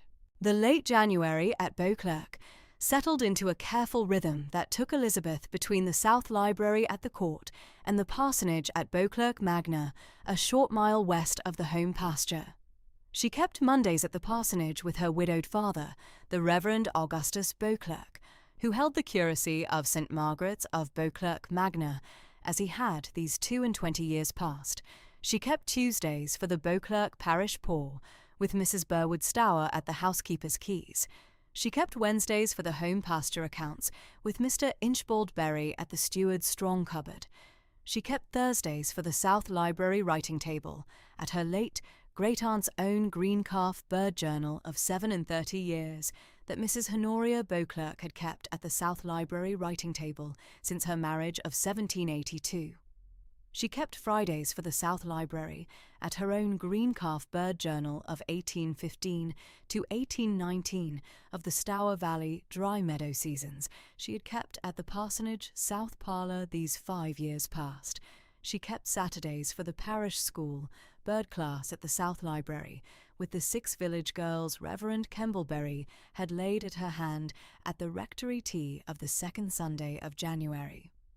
She kept Sundays for St. Margaret's at the south porch of Beauclerk Magna, and the rectory tea following with Reverend Kembleberry. In the gentle Suffolk fashion the late Mrs. Honoria Beauclerk had kept in her own day. In the matter of the early Suffolk spring, Elizabeth walked the home pasture at the close of the Friday afternoons through the February and into the early March, the sable brush and the small folding easel laid at her hand, and she took up the snipe at the Stour bank, and the lapwing at the home pasture, and the yellowhammer at the south meadow hedgerow, in her own green calf bird journal, at the central crease in the careful Suffolk fashion of her 5 Stour Valley seasons past. In the first week of February, Mrs. Burwood Stour at the Brick Hob proposed Miss Damaris Burwood Stour, her niece of 24 at Bury St. Edmunds, as a reading companion to the new mistress of Beauclerk.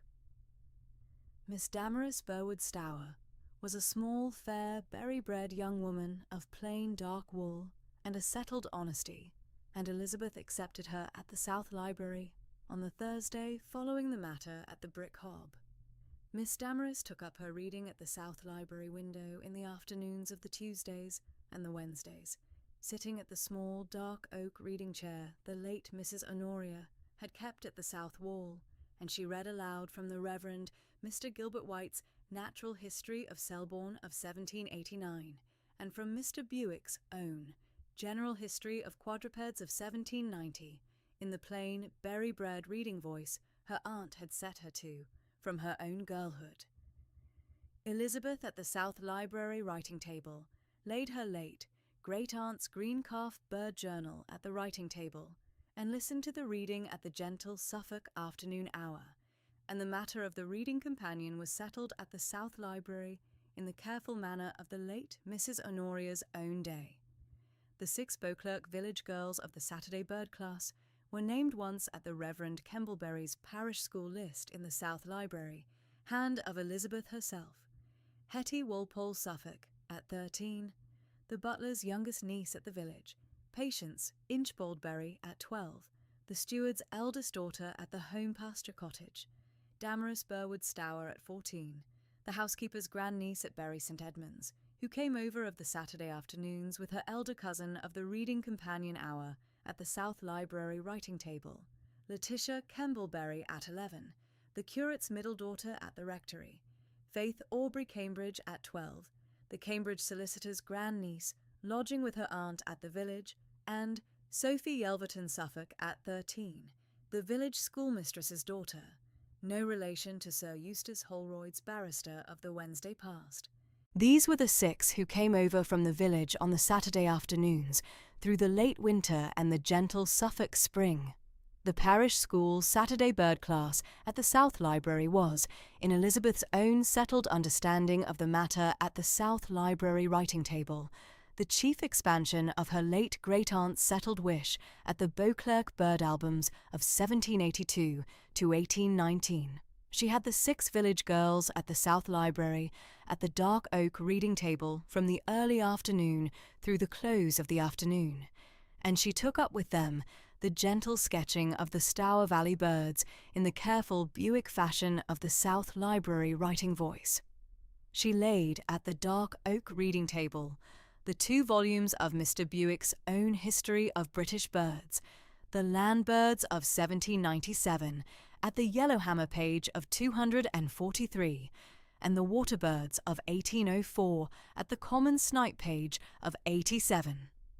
And she read out at the dark oak the small italic captions of Mr. Bewick's own settled hand, and the wood-engraved tailpieces at the page foots. She set Hetty Walpole Suffolk and Patience Inchbald Berry at the yellowhammer of the South Meadow hedgerow at the gentle Suffolk close of the late winter. The small yellow of the head and the warm chestnut of the back and the cream of the underparts in the plain, Beauclerk reckoning of the wood-engraved plate at the South Library writing table. She set Damaris, Burwood Stour and Letitia Kemble Berry at the Stour Valley snipe of the Chalk Stour bank above the home pasture stile, the long brown bill and the warm chestnut-striped back, and the careful cream and brown banding of the head in the plain Beauclerk, reckoning of the small wood-engraved plate. She set Faith Aubrey Cambridge and Sophie Yelverton Suffolk at the small wood-engraved tailpiece at the foot of the snipe page, the Stour Valley meadow, at the gentle close of the afternoon in the plain Suffolk, reckoning of Mr. Beauclerk's own settled hand.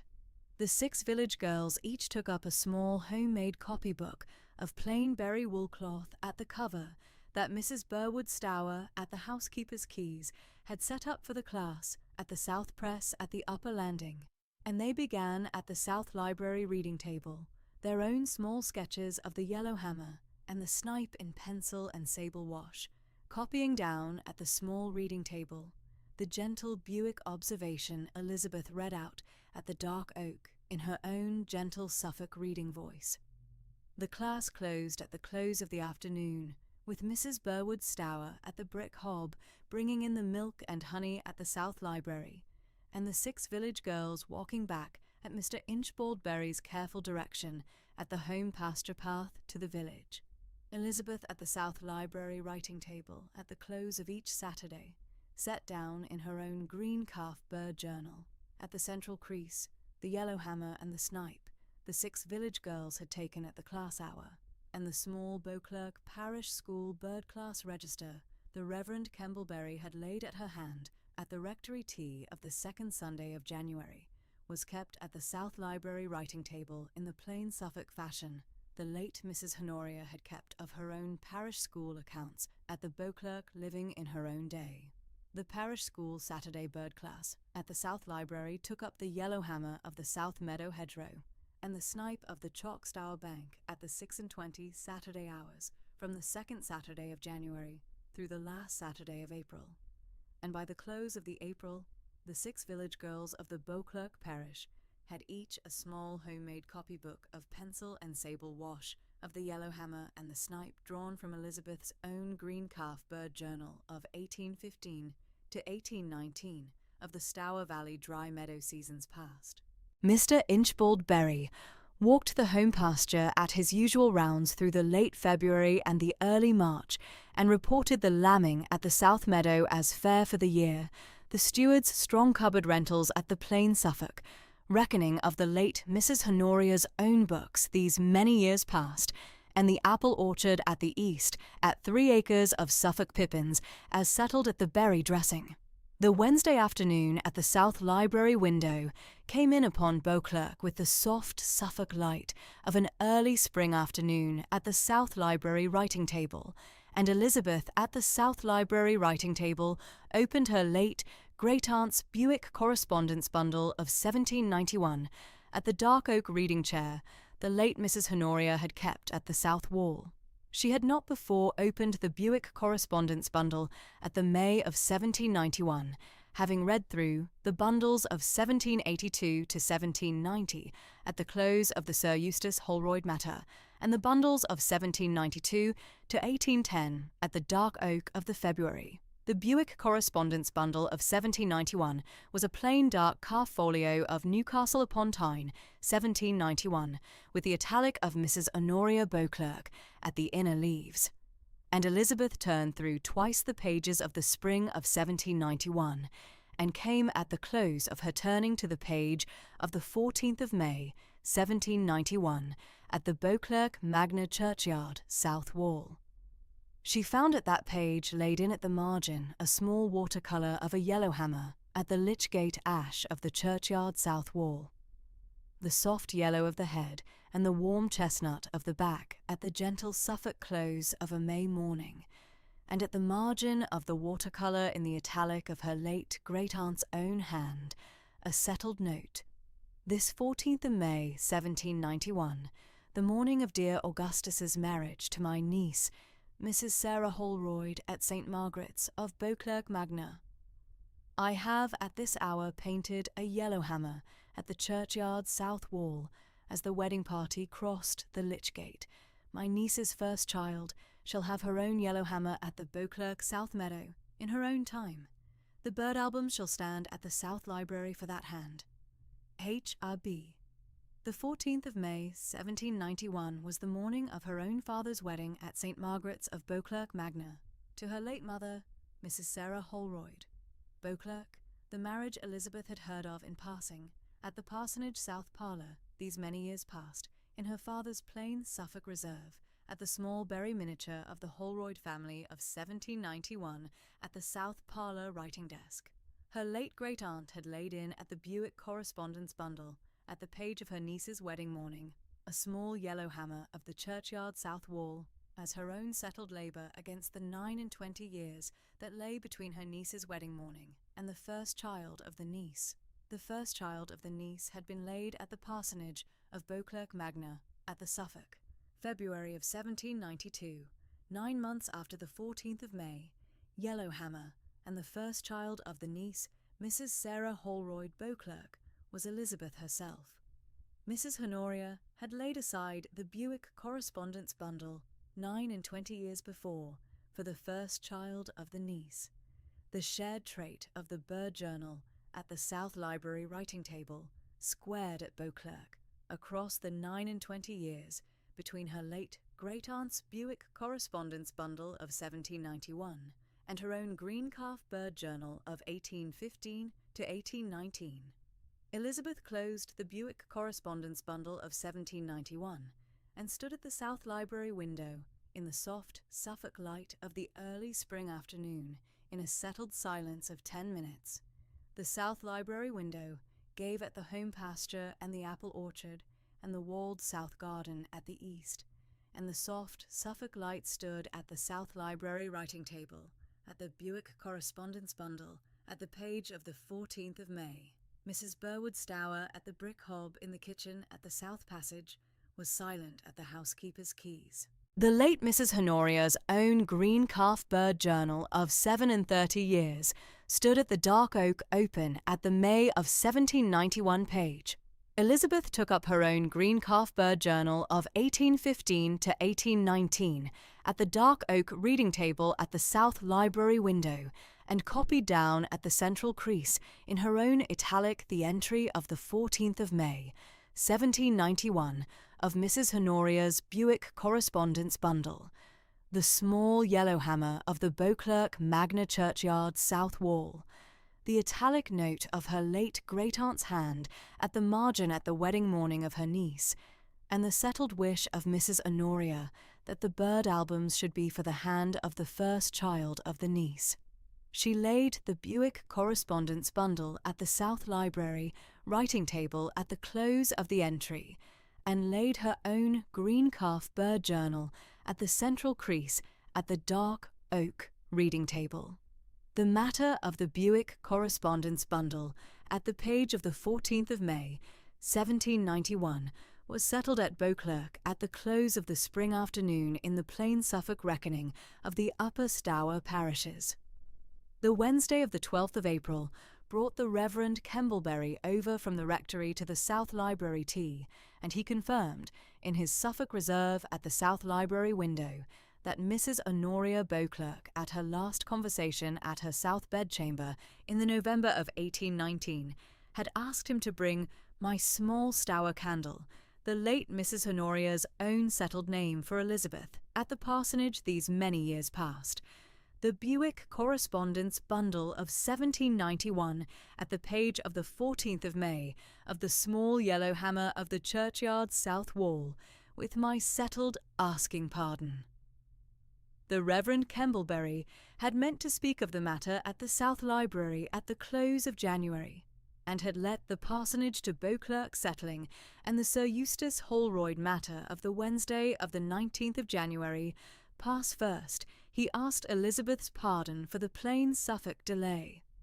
The Reverend Kemble Berry observed at the South Library window, in his plain Beauclerk parish curate's manner, that the late Mrs. Honoria had at the south bedchamber asked him to lay the matter at Elizabeth's hand at the parish curate's own settled discretion, and that she had asked him further to say at the South Library, in her own settled wording, that the short mile between Beauclerk Court and the Beauclerk Magna Parsonage had been at her hand to bridge from the spring of 1791 onward, the spring of her own niece's wedding, to dear Augustus at St. Margaret's of Beauclerk Magna.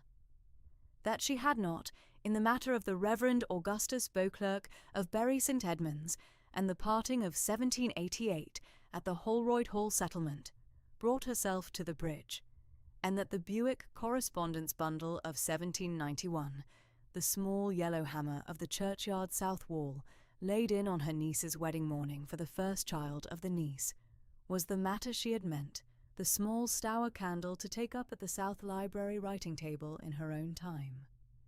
Elizabeth received the Reverend Kemble Berry's confirmation at the South Library window, in her own settled silence, and asked the Reverend Kemble Berry to take the South Library tea in the plain Suffolk fashion her late great-aunt had kept on the rectory tea Wednesdays of her own day, Mrs. Burwood Stour at the brick hob, laying the small Beauclerk tea service of 1791 at the South Library writing table. Lady Day Quarterday, at the 25th of March, brought Mr. Inchbald Berry to the South Library writing table with the home pasture accounts and the steward's strong cupboard rentals settled at the plain Suffolk, reckoning of the late Mrs. Honoria's own books. The rentals of the Beauclerk Upper Stour parish tenancies at the home pasture, and the apple orchard and the walled south garden, and the bird hide at the south wall, brought up at the plain steward's hand of his 30 years, at the Beauclerk living in the plain fashion her late great-aunt had kept of the Lady Day Quarterday, these many years past. In the middle of April, Mrs. Burwood Stour at the housekeeper's keys brought up the Beauclerk family pearls, a single strand of small berry-set river pearls of 1789, in a worn dark calf case. The Beauclerk pearls Sir Hadrian Beauclerk had set at the Bury St. Edmunds goldsmiths for his bride, Mrs. Honoria Beauclerk, at the spring of 1789, the pearls Mrs. Honoria had kept at the upper press at the South Landing through her widowhood of 1810 to 1819, and laid them on the South Library writing table at Elizabeth's own settled wish, the worn dark calf case, set at the South Library writing table at the close of the afternoon, in the plain Suffolk fashion of the Upper Stour parishes, the late Mrs. Honoria had kept of the Beauclerk family pearls these many years past.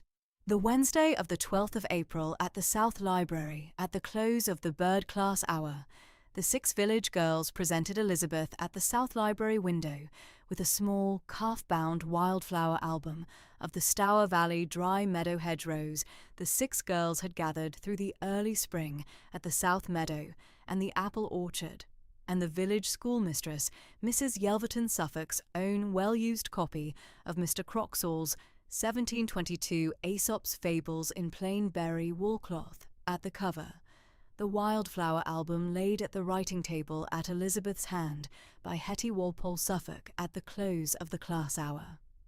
By the late April, the half-mourning at Beauclerk had eased by the gentle Suffolk reckoning of the 4 months past the December of 1819, and Mrs. Burwood Stour at the housekeeper's keys produced from the late Mrs. Honoria's south press at the upper landing a cream and peach sprigged muslin morning gown of the Bury St. Edmunds dressmaker's hand of 1818, that Mrs. Honoria had not lived to take into wear. Elizabeth took the muslin into wear at the South Library at the close of the month, in the gentle Suffolk fashion her late great-aunt had kept in her own day, the unrelieved black gabardine set by at the upper press. Easter Sunday, at the 23rd of April, 1820, came in upon Beauclerk Magna in the soft Suffolk light of the late April morning at St. Margaret's. Reverend Kemble Berry preached the Easter sermon from the Epistle of the Morning, in his plain Suffolk fashion, at the south pulpit of St. Margaret's. Mr. Walpole Suffolk, at the south door of the church, had received the parish at the south porch in the early morning, and Mrs. Burwood Stour at the Beauclerk pew at the south aisle had laid the Beauclerk pew cushions at the dark oak. Elizabeth at the Beauclerk pew, in her cream and peach sprigged muslin and a small sprig of early Suffolk yellow broom at the bodice, took the parish Easter service in the gentle Suffolk fashion her late great-aunt had kept at this pew these many years past. After the close of the service, the parish came out at the south porch of St. Margaret's into the soft Suffolk light of the Easter Sunday late morning, and Reverend Kemble Berry at the south porch inclined to a tall, lean, honey-fawn-coated gentleman who had stood at the rear of the south aisle through the service, and who had come forward at the close to the south porch. The 5th Baron Sandford was tall, lean 6'1", dark chestnut hair silvering, warm hazel eyes the colour of Suffolk honey, gentle firm mouth, weathered Cambridge-trained skin, honey-fawn coat over cream waistcoat. Reverend Kemble Berry, at the south porch, inclined to Elizabeth, and inclined to his lordship, and made the introduction in his settled Suffolk fashion verbatim at the south porch of St. Margaret's of Beauclerk Magna. Miss Beauclerk, his lordship, Maurice Aubrey Sandford, 5th Baron Sandford, of Sandford Park, 10 miles east on the upper Stour Valley, above Bury St. Edmunds. Lord Sandford is the lay patron of the Beauclerk, living these 8 years past, and a Fellow of the Linnean Society of London, these 5 years past. Lord Sandford at the south porch, inclined to Elizabeth in the Cambridge-trained Suffolk fashion of the upper Stour parishes. He observed, at the south porch in his settled plain manner, that he had known the late Mrs. Honoria Beauclerk from the year of his own coming down to Sandford Park in 1812, through to her last autumn of 1819, at the Linnean Society's Suffolk Bird Papers, and that he had seen the late Mrs. Honoria's own Suffolk Bird Papers at the Society at every season, from the autumn of 1812 through the spring of 1819. He observed at the south porch, in his Cambridge-trained manner, that he had been moved at the December bereavement of the late Mrs. Honoria Beauclerk at the close of the year past, and had laid his own small condolence at the rectory at the 2nd week of December at the Reverend Kemble Berry's hand. He observed that at the parish school inspection of the September of 1819, Reverend Kemble Berry had laid at his hand at the South Library writing table one of the late Mrs. Honoria's own bird album plates, the small yellow hammer of the Beauclerk Magna churchyard, south wall of the 14th of May 1791, and that he had at the time remarked at the Reverend Kemble Berry's hand the Cambridge quality observation of the bird album plate, the sable wash at the yellow of the head and the warm chestnut of the back at the gentle Suffolk close of the May morning, the italic caption of the late Mrs. Honoria's hand at the lower margin in the plain Buick reckoning of the Newcastle upon Tyne wood-engraved fashion, and the small marginal note at the wedding party crossing the Lich Gate that Lord Sandford had not before seen at any of the upper Stour bird observers' hands. He observed, in his plain Suffolk manner at the south porch, that he had not, in his 8 years at Sandford Park, expected to see that hand continue at the South Library writing table after the December of 1819, and that the matter of the parish school Saturday bird class at the South Library through the late winter and the early spring had been brought to his hand at Sandford Park by the Reverend Kemble Berry at the 3 Sunday rectory teas past. Elizabeth at the south porch, in her cream and peach sprigged muslin and the small sprig of early Suffolk yellow broom at the bodice, received Lord Sandford's settled observation in the gentle Suffolk fashion her late great-aunt had kept in her own day at this porch. She inclined to his lordship in the manner of the Beauclerk Magna parsonage of her own girlhood. She replied at the south porch in her own settled trait, in the plain Suffolk fashion of the Upper Stour parishes. Lord Sandford. The bird albums at Beauclerk I shall continue at my late great-aunt's settled wish. Lord Sandford at the South Porch inclined to Elizabeth at the close of her sentence, in the Cambridge-trained Suffolk fashion that the Upper Stour parishes had known of the lay patron of the Beauclerk living these 8 years past, and observed that he was glad of the matter, and that he should hope to make his settled call at the South Library at Beauclerk at the Tuesday following the close of Easter week, if the new mistress of the court should receive him at the South Library, at the gentle Suffolk hour the late Mrs. Honoria had kept for her own Tuesday calls in her own day. Elizabeth at the South Porch, in the soft Suffolk light of the Easter Sunday late morning, inclined to Lord Sandford, and replied that she should receive Lord Sandford at the South Library at the Tuesday call, the late great-aunt had kept in her own day, and the matter at the South Porch was settled in the plain Suffolk fashion of the Upper Stour parishes. Reverend Kembleberry at the South Porch walked Elizabeth and Lord Sandford to the lych gate of St. Margaret's at the South Churchyard wall, where the late Mrs. Honoria Beauclerk's plain berry-set memorial stone of December 1819 stood at the south wall, at the third grave from the lych gate in the plain Suffolk fashion the Upper Stour parishes had kept of the Beauclerk family these many years past. Lord Sandford at the lych gate took his leave of Reverend Kembleberry and of Elizabeth in the Cambridge-trained Suffolk fashion, and walked at the South Churchyard path to the Sandford Park carriage that had stood at the rectory wall through the close of the service. Elizabeth at the lych gate took her own leave of Reverend Kembleberry in the plain Suffolk fashion of the Upper Stour parishes, and walked back at the Suffolk South Churchyard path to the south door of Beauclerk Court, Mrs. Burwood Stour at the housekeeper's keys, 3 paces behind in plum bombazine and lace cap. The South Churchyard path from the lych gate of St. Margaret's to the south door of Beauclerk Court took the short mile of Stour Valley dry meadow at the south edge of the home pasture, past the small footbridge at the Stour and the apple orchard at the east of the walled south garden, in the plain Suffolk fashion of the Easter Sundays past. Elizabeth at the south door of Beauclerk Court inclined to Mrs. Burwood Stour at the close of the short mile, and Mrs. Burwood Stour at the south door took the cream and peach sprigged muslin bonnet at the inner hall in the plain Suffolk fashion of the late Mrs. Honoria's own day. The matter of the South Porch at the lych gate at St. Margaret's at the Easter Sunday of the 23rd of April was settled at Beauclerk at the plain Suffolk reckoning of the late Mrs. Honoria Beauclerk's own settled wish.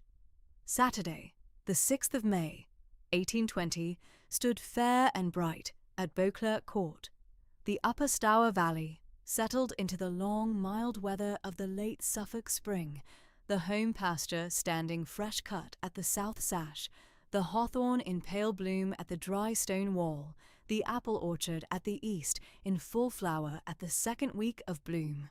Elizabeth Beauclerk had laid out her watercolour board at the South Library, the redshank and snipe quarto open at her right hand, a soft sable brush at the Worcester china pot, when Mr. Walpole Suffolk at the south door announced Lord Sandford and his party at the gravel sweep at 3 minutes before 3. Mrs. Burwood Stour came down the south corridor at the housekeeper's keys, settled the lace-trimmed cap at her grey braid, and received the party at the South Library door in the quiet Suffolk fashion her late mistress had kept all her days at the Upper Stour Valley. Lord Maurice Aubrey Sandford handed his honey-fawn morning coat to Mr. Walpole Suffolk at the South Hall and came in at the library door first, the fair gravity of his Cambridge-trained manner laid out plain at the threshold. After him came Lady Letitia Sandford, his daughter, 8 years of age, soft auburn hair plaited at the nape, peach silk ribbons at the plait, warm hazel eyes the colour of Suffolk honey, small white muslin frock under a peach pelisse. After Lady Letitia came the Dowager Lady Sandford, 66, slight grey-haired Suffolk lady in soft dove-grey poplin and small lace cap and ivory ribbon at the throat. Then, Lady Hester Sandford Aubrey, 39, Lord Sandford's married sister, fair Cambridge-trained sister in pale lavender muslin and small straw bonnet. Her husband, Mr. Charles Aubrey, 44, fair Trinity-trained barrister in plain dark blue morning coat and primrose silk waistcoat at the Creamstock. Miss Beauclerk, Lord Sandford said, I am much obliged to Mrs. Burwood Stour for the South Library at the fair afternoon. Lord Sandford, you are very welcome at Beauclerk. The Dowager Lady Sandford settled at the South Sash with the quiet nod of an old Suffolk neighbour who had known the late Mrs. Honoria Beauclerk 40 years and more at the Upper Stour Valley. Lady Hester took the second sash, her brother Mr. Aubrey at her right hand. Lady Letitia stood plain at her father's elbow, the warm hazel eyes already on the redshank and snipe quarto at Elizabeth's watercolour board. Mrs. Burwood Stour brought tea at the round mahogany table at the south sash, the Worcester service Mrs. Honoria had laid out at her Lady Day calls these 30 years past, plain seed cake and quiet Suffolk shortbread at the tray. The Dowager Lady Sandford spoke fair of the late Mrs. Honoria's standing wish for the bird hide at the south wall, of the long mild Suffolk spring at the Upper Stour Valley, of the parish school, Saturday bird class, Elizabeth had laid out at the South Library these 4 months past. Lady Hester said the Cambridge Fellows had spoken of the matter at the Prerogative Court at the Hilary term, and that the settling of the Beauclerk question had been kept in much fair regard at Trinity these months past. Mr. Aubrey said his cousin, Mr. Aubrey Cambridge, had written him the case at full in the 2nd week of February at the Chambers at King's Parade. Lord Sandford set his Worcester cup at the saucer and looked across the round table at Elizabeth. Miss Beauclerk, I have a matter to lay out at the South Library, if you will hear me out at the seed cake. Lord Sandford. At Sandford Park, the South Library holds my late wife's bird collection, the small mounted Suffolk birds at the glazed walnut case, the egg cabinet at the inner sash, the watercolour portfolio at the second sash. Lady Maria had laid the matter out at her own hand for the 14 years of our marriage. Since her death at the autumn of 1816, the collection has stood at the South Library, shut to all but the mourning maid at the dustcloth. The matter has wanted a hand these 3.5 years past. Lady Letitia has read the cabinet labels at her own hand this 12-month, and she has asked me twice at the Easter fortnight whether the Beauclerk lady might come over and lay out the South Library to her own fair order. For at the parsonage south parlour last Saturday morning, she saw at her own hand your bird album cabinets and the quiet italic of your captions, and she said at the carriage home that she had not before seen so neat a hand at a yellowhammer. Lady Letitia, at her father's elbow, drew small breath at the warm hazel eyes and looked plain at Elizabeth. Miss Beauclerk, may I help with the yellowhammer? At Mamma's South Library. Papa has said the yellowhammer plate is at the second drawer of the walnut case, and I have not seen it these 3.5 years past. Elizabeth set the Worcester cup at the saucer. Lady Letitia, you may help with the yellowhammer at the second drawer. I shall come over to Sandford Park at a Saturday in the May fortnight, with Mrs. Burwood Stour at the chaperone's chair, and we shall lay out your mamma's collection at the South Library together, at her own quiet order, in the warm Suffolk fashion she kept all her days. The yellowhammer is my own bird at the South Meadow these 8 years past, and I shall be much pleased to lay her plate out at the walnut case at your own hand. The Dowager Lady Sandford at the South Sash looked fair across the round table at the Worcester service, and said nothing. Lady Hester laid her gloved hand at her brother's wrist for the small Suffolk 2nd of 2. The party rose at 4:30. Lord Sandford handed Lady Letitia at the gravel sweep and turned at the south door. Miss Beauclerk, may I call at the Tuesday following at the reading hour? Lord Sandford, you are very welcome at the Tuesday. The Tuesday calls began at the South Library on Tuesday the 9th of May. At 3 at the small Suffolk chime, Mrs. Burwood Stour took the chaperone's chair at the second sash with the household account book at her lap and her gold-rimmed spectacles at the slim brass case at the round side table.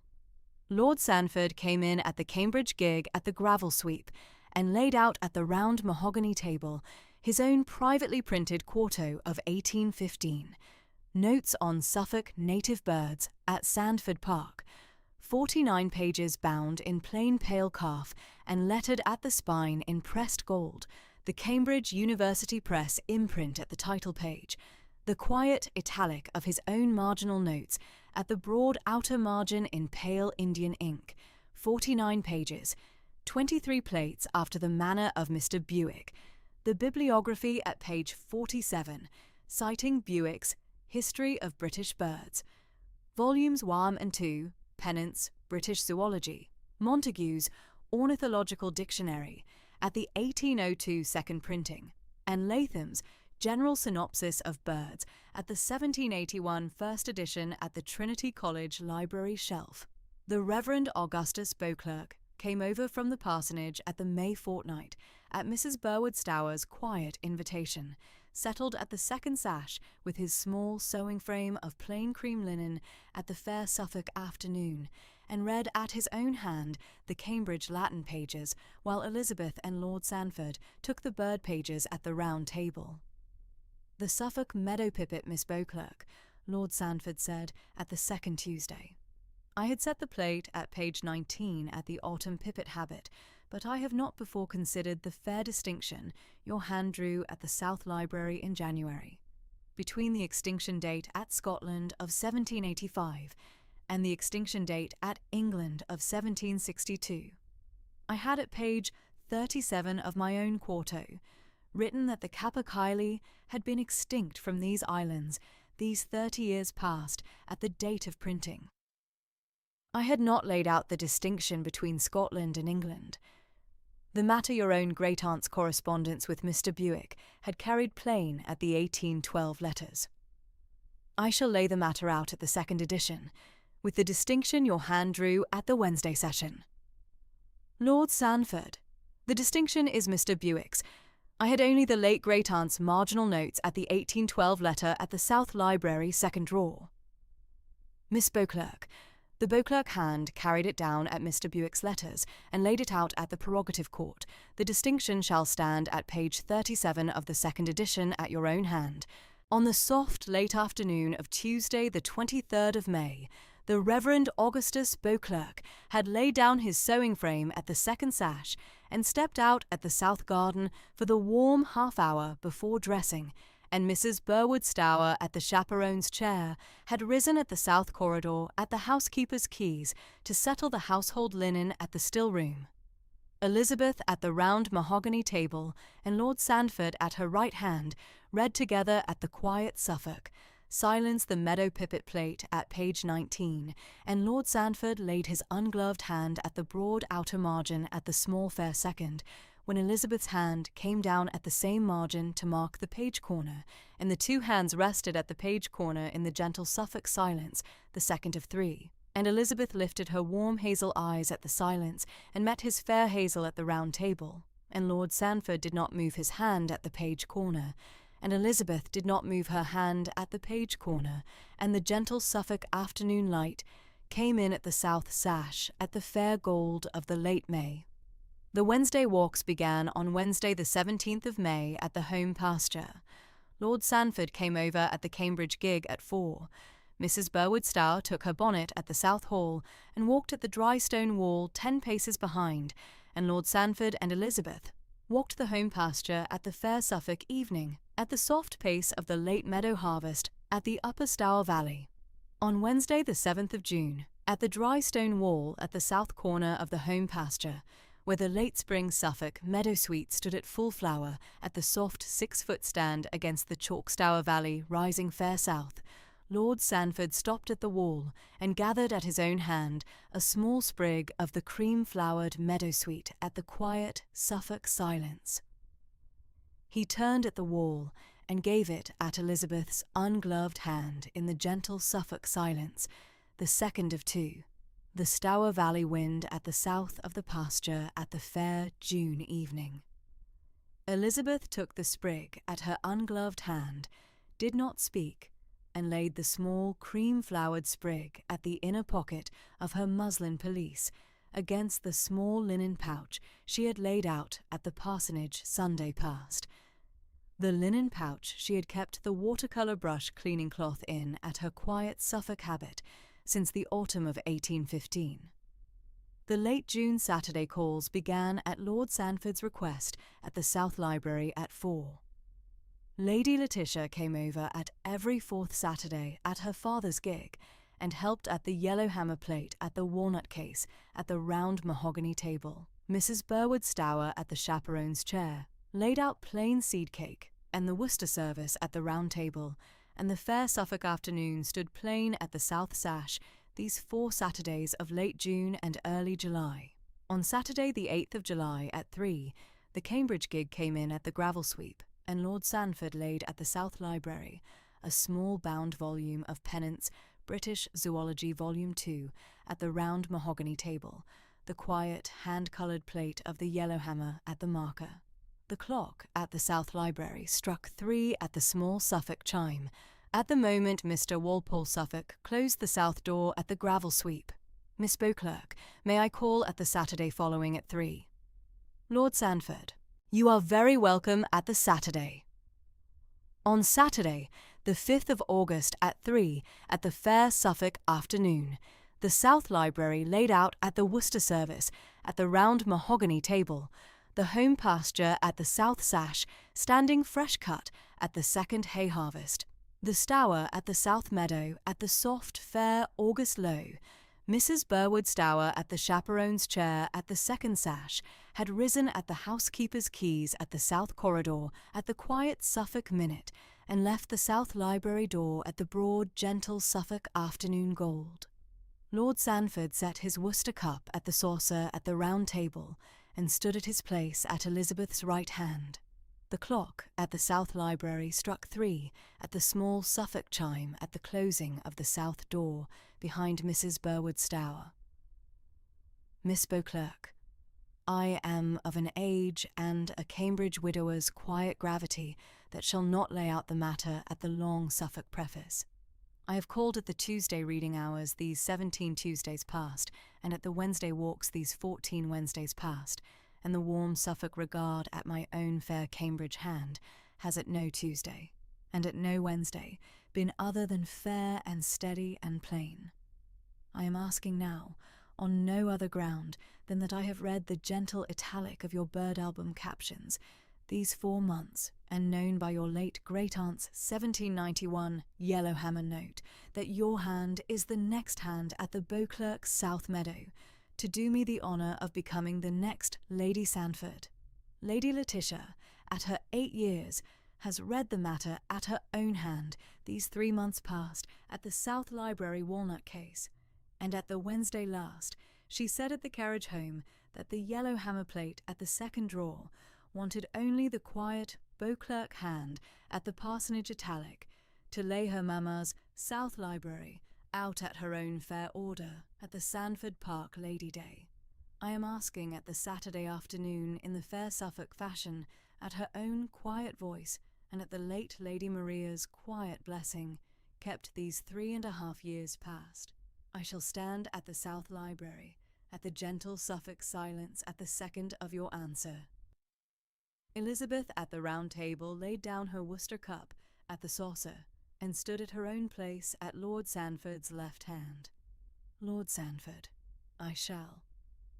I have laid out the quiet italic at the South Library since my great-aunt's hand came down at the will, and I have read the meadow pipit plate at your own fair Cambridge hand these 17 Tuesdays, and I have walked the home pasture at the gentle Suffolk evening these 14 Wednesdays, and the late spring sprig of the Suffolk meadow-sweet you laid at my hand at the dry stone wall at the quiet Suffolk silence on Wednesday the 7th of June, stands at the linen pouch at the watercolour brush cleaning cloth at the South Library second drawer at the parsonage italic.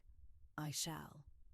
Lord Sandford took her ungloved hand at the round table, at the small, fair Suffolk, second of three.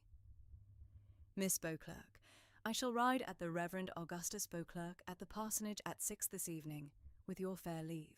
I shall ride at Mr. Aubrey Cambridge at the chambers at the Monday following at King's Parade. The banns shall be read at St. Margaret's at the Sunday of the 13th, and at the Sunday of the 20th, and at the Sunday of the 27th of August at the parish church. The matter shall stand at the Suffolk Register. Lady Letitia came in at the South Library door at the small Suffolk 3:minutes, at her own quiet reading-hour pace at the gravel sweep, the peach silk ribbons at the plat, the warm hazel eyes plain at the round mahogany table, and stopped at the threshold at the fair Suffolk afternoon gold at the south sash. Papa, has Miss Beauclerk said yes at the South Library? Lady Letitia. Miss Beauclerk has said yes at the South Library at the round mahogany table. Then the yellow hammer plate at the second drawer of the walnut case at Mamma's South Library shall be laid out at the Lady Day, following at the quiet Beauclerk italic, and I shall help at the bird hide at the south wall, at the parish school Saturday, at the fair Sandford Park 6 girl class at the upper Stour Valley. Elizabeth laid her ungloved hand at Lady Letitia's small hazel-eyed head at the South Library threshold at the quiet Suffolk minute. Lady Letitia, you shall help at the yellow hammer plate at the second drawer, and at the bird hide at the south wall at the parish school Saturday class. The matter shall stand at the Sandford Park Lady Day. The Reverend Kemble Berry read the banns of marriage between Lord Maurice Aubrey Sandford, 5th Baron of Sandford Park, and Miss Elizabeth Mary Beauclerk of Beauclerk Court at St. Margaret's of Beauclerk Magna at morning prayer on Sunday the 13th, Sunday the 20th, and Sunday the 27th of August at the small Suffolk chime of 10. No impediment laid out at the parish gate at any Sunday of 3. The parish clerk, Mr. Hadley Stour, entering the matter at the parish register at the second column in plain black ink. On Saturday, the 9th of September 1820 at 10 at the small Suffolk chime, the parish church of St. Margaret's of Beauclerk Magna stood at the gentle fair Suffolk morning at the late hawthorn at the churchyard wall, the home pasture beyond the south meadow, at the fresh September short grass, the Stour at the south fields at the fair low flow of the early autumn quarter at the upper Stour Valley.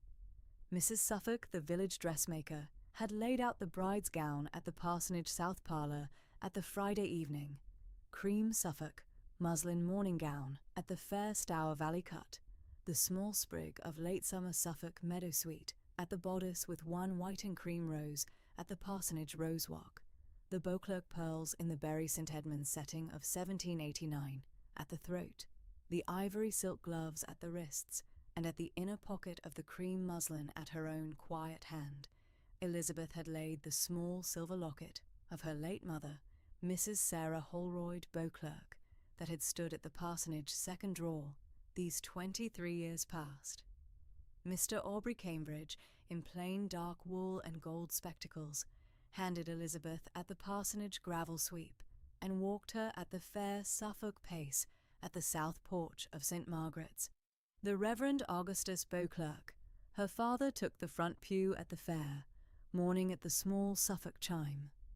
Lady Letitia, at the second pew in soft peach muslin and peach ribbons, sat at her grandmother, the Dowager Lady Sandford, at the soft dove-grey poplin.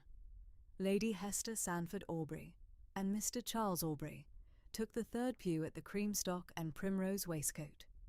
Mrs. Burwood Stour at the housekeeper's keys, Mr. Inchbald Berry at the home pasture, Mr. Walpole Suffolk at the south door, and Miss Damaris Burwood Stour at the reading companion's chair, took the parish gallery at the quiet Suffolk fashion the late Mrs. Honoria Beauclerk had kept all her days at the upper Stour Valley. The Reverend Kemble Berry, in plain black gown, read the solemnization at the small Suffolk chime of 10 at the gentle fair September morning. Mr. Aubrey Cambridge gave the bride away at the fair Suffolk pace at the chancel step. Lord Sandford at the chancel rail in plain dark blue, morning coat and cream waistcoat, laid the Bury St. Edmund's gold ring at Elizabeth's ungloved fourth finger at the gentle Suffolk second, and the parish register at the vestry table was signed at Lord Sandford's hand and at Elizabeth's hand and at Mr. Aubrey Cambridge's hand and at the Reverend Augustus Beauclerk's hand in the Reverend Kemble Bury's quiet Suffolk italic at the fair morning of the 9th of September, 1820. The wedding breakfast was laid out at the south dining room at Beauclerk Court at noon at the fair Suffolk fashion. Plain cold ham and Suffolk pheasant, and the seed cake the late Mrs. Honoria Beauclerk had kept at the Lady Day calls these 30 years past. Fresh Stour Valley butter at the small Worcester dish, Bury St. Edmund's curd tart at the cream plate, and the late hothouse peaches at the cut-glass stand from the Sandford Park kitchen garden.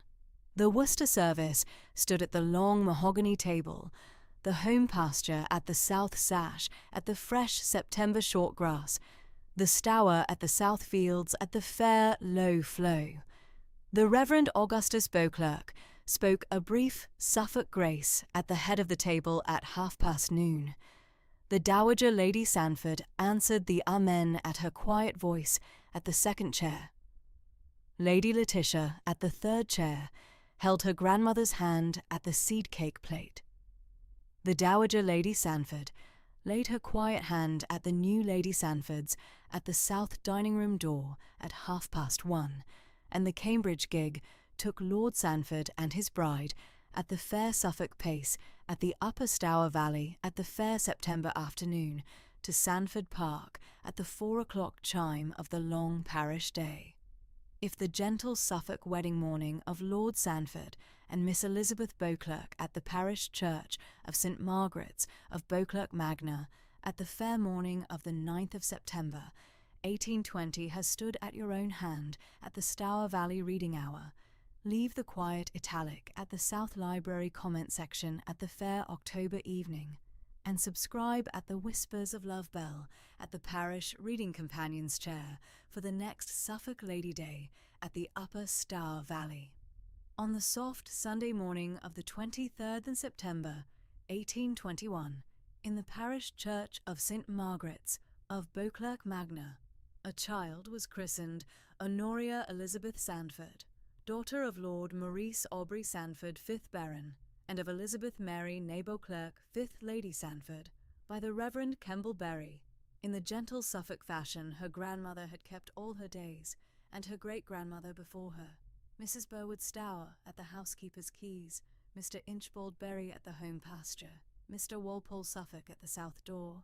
They were all in attendance at the parish christening. The mother shall paint the yellow hammer at the Beauclerk South Meadow, for the daughter at the Lady Day following. As her own late great-aunt, Mrs. Honoria Beauclerk, had painted the yellow hammer at the churchyard wall at the mother's own parents' wedding morning of 14th May, 1791.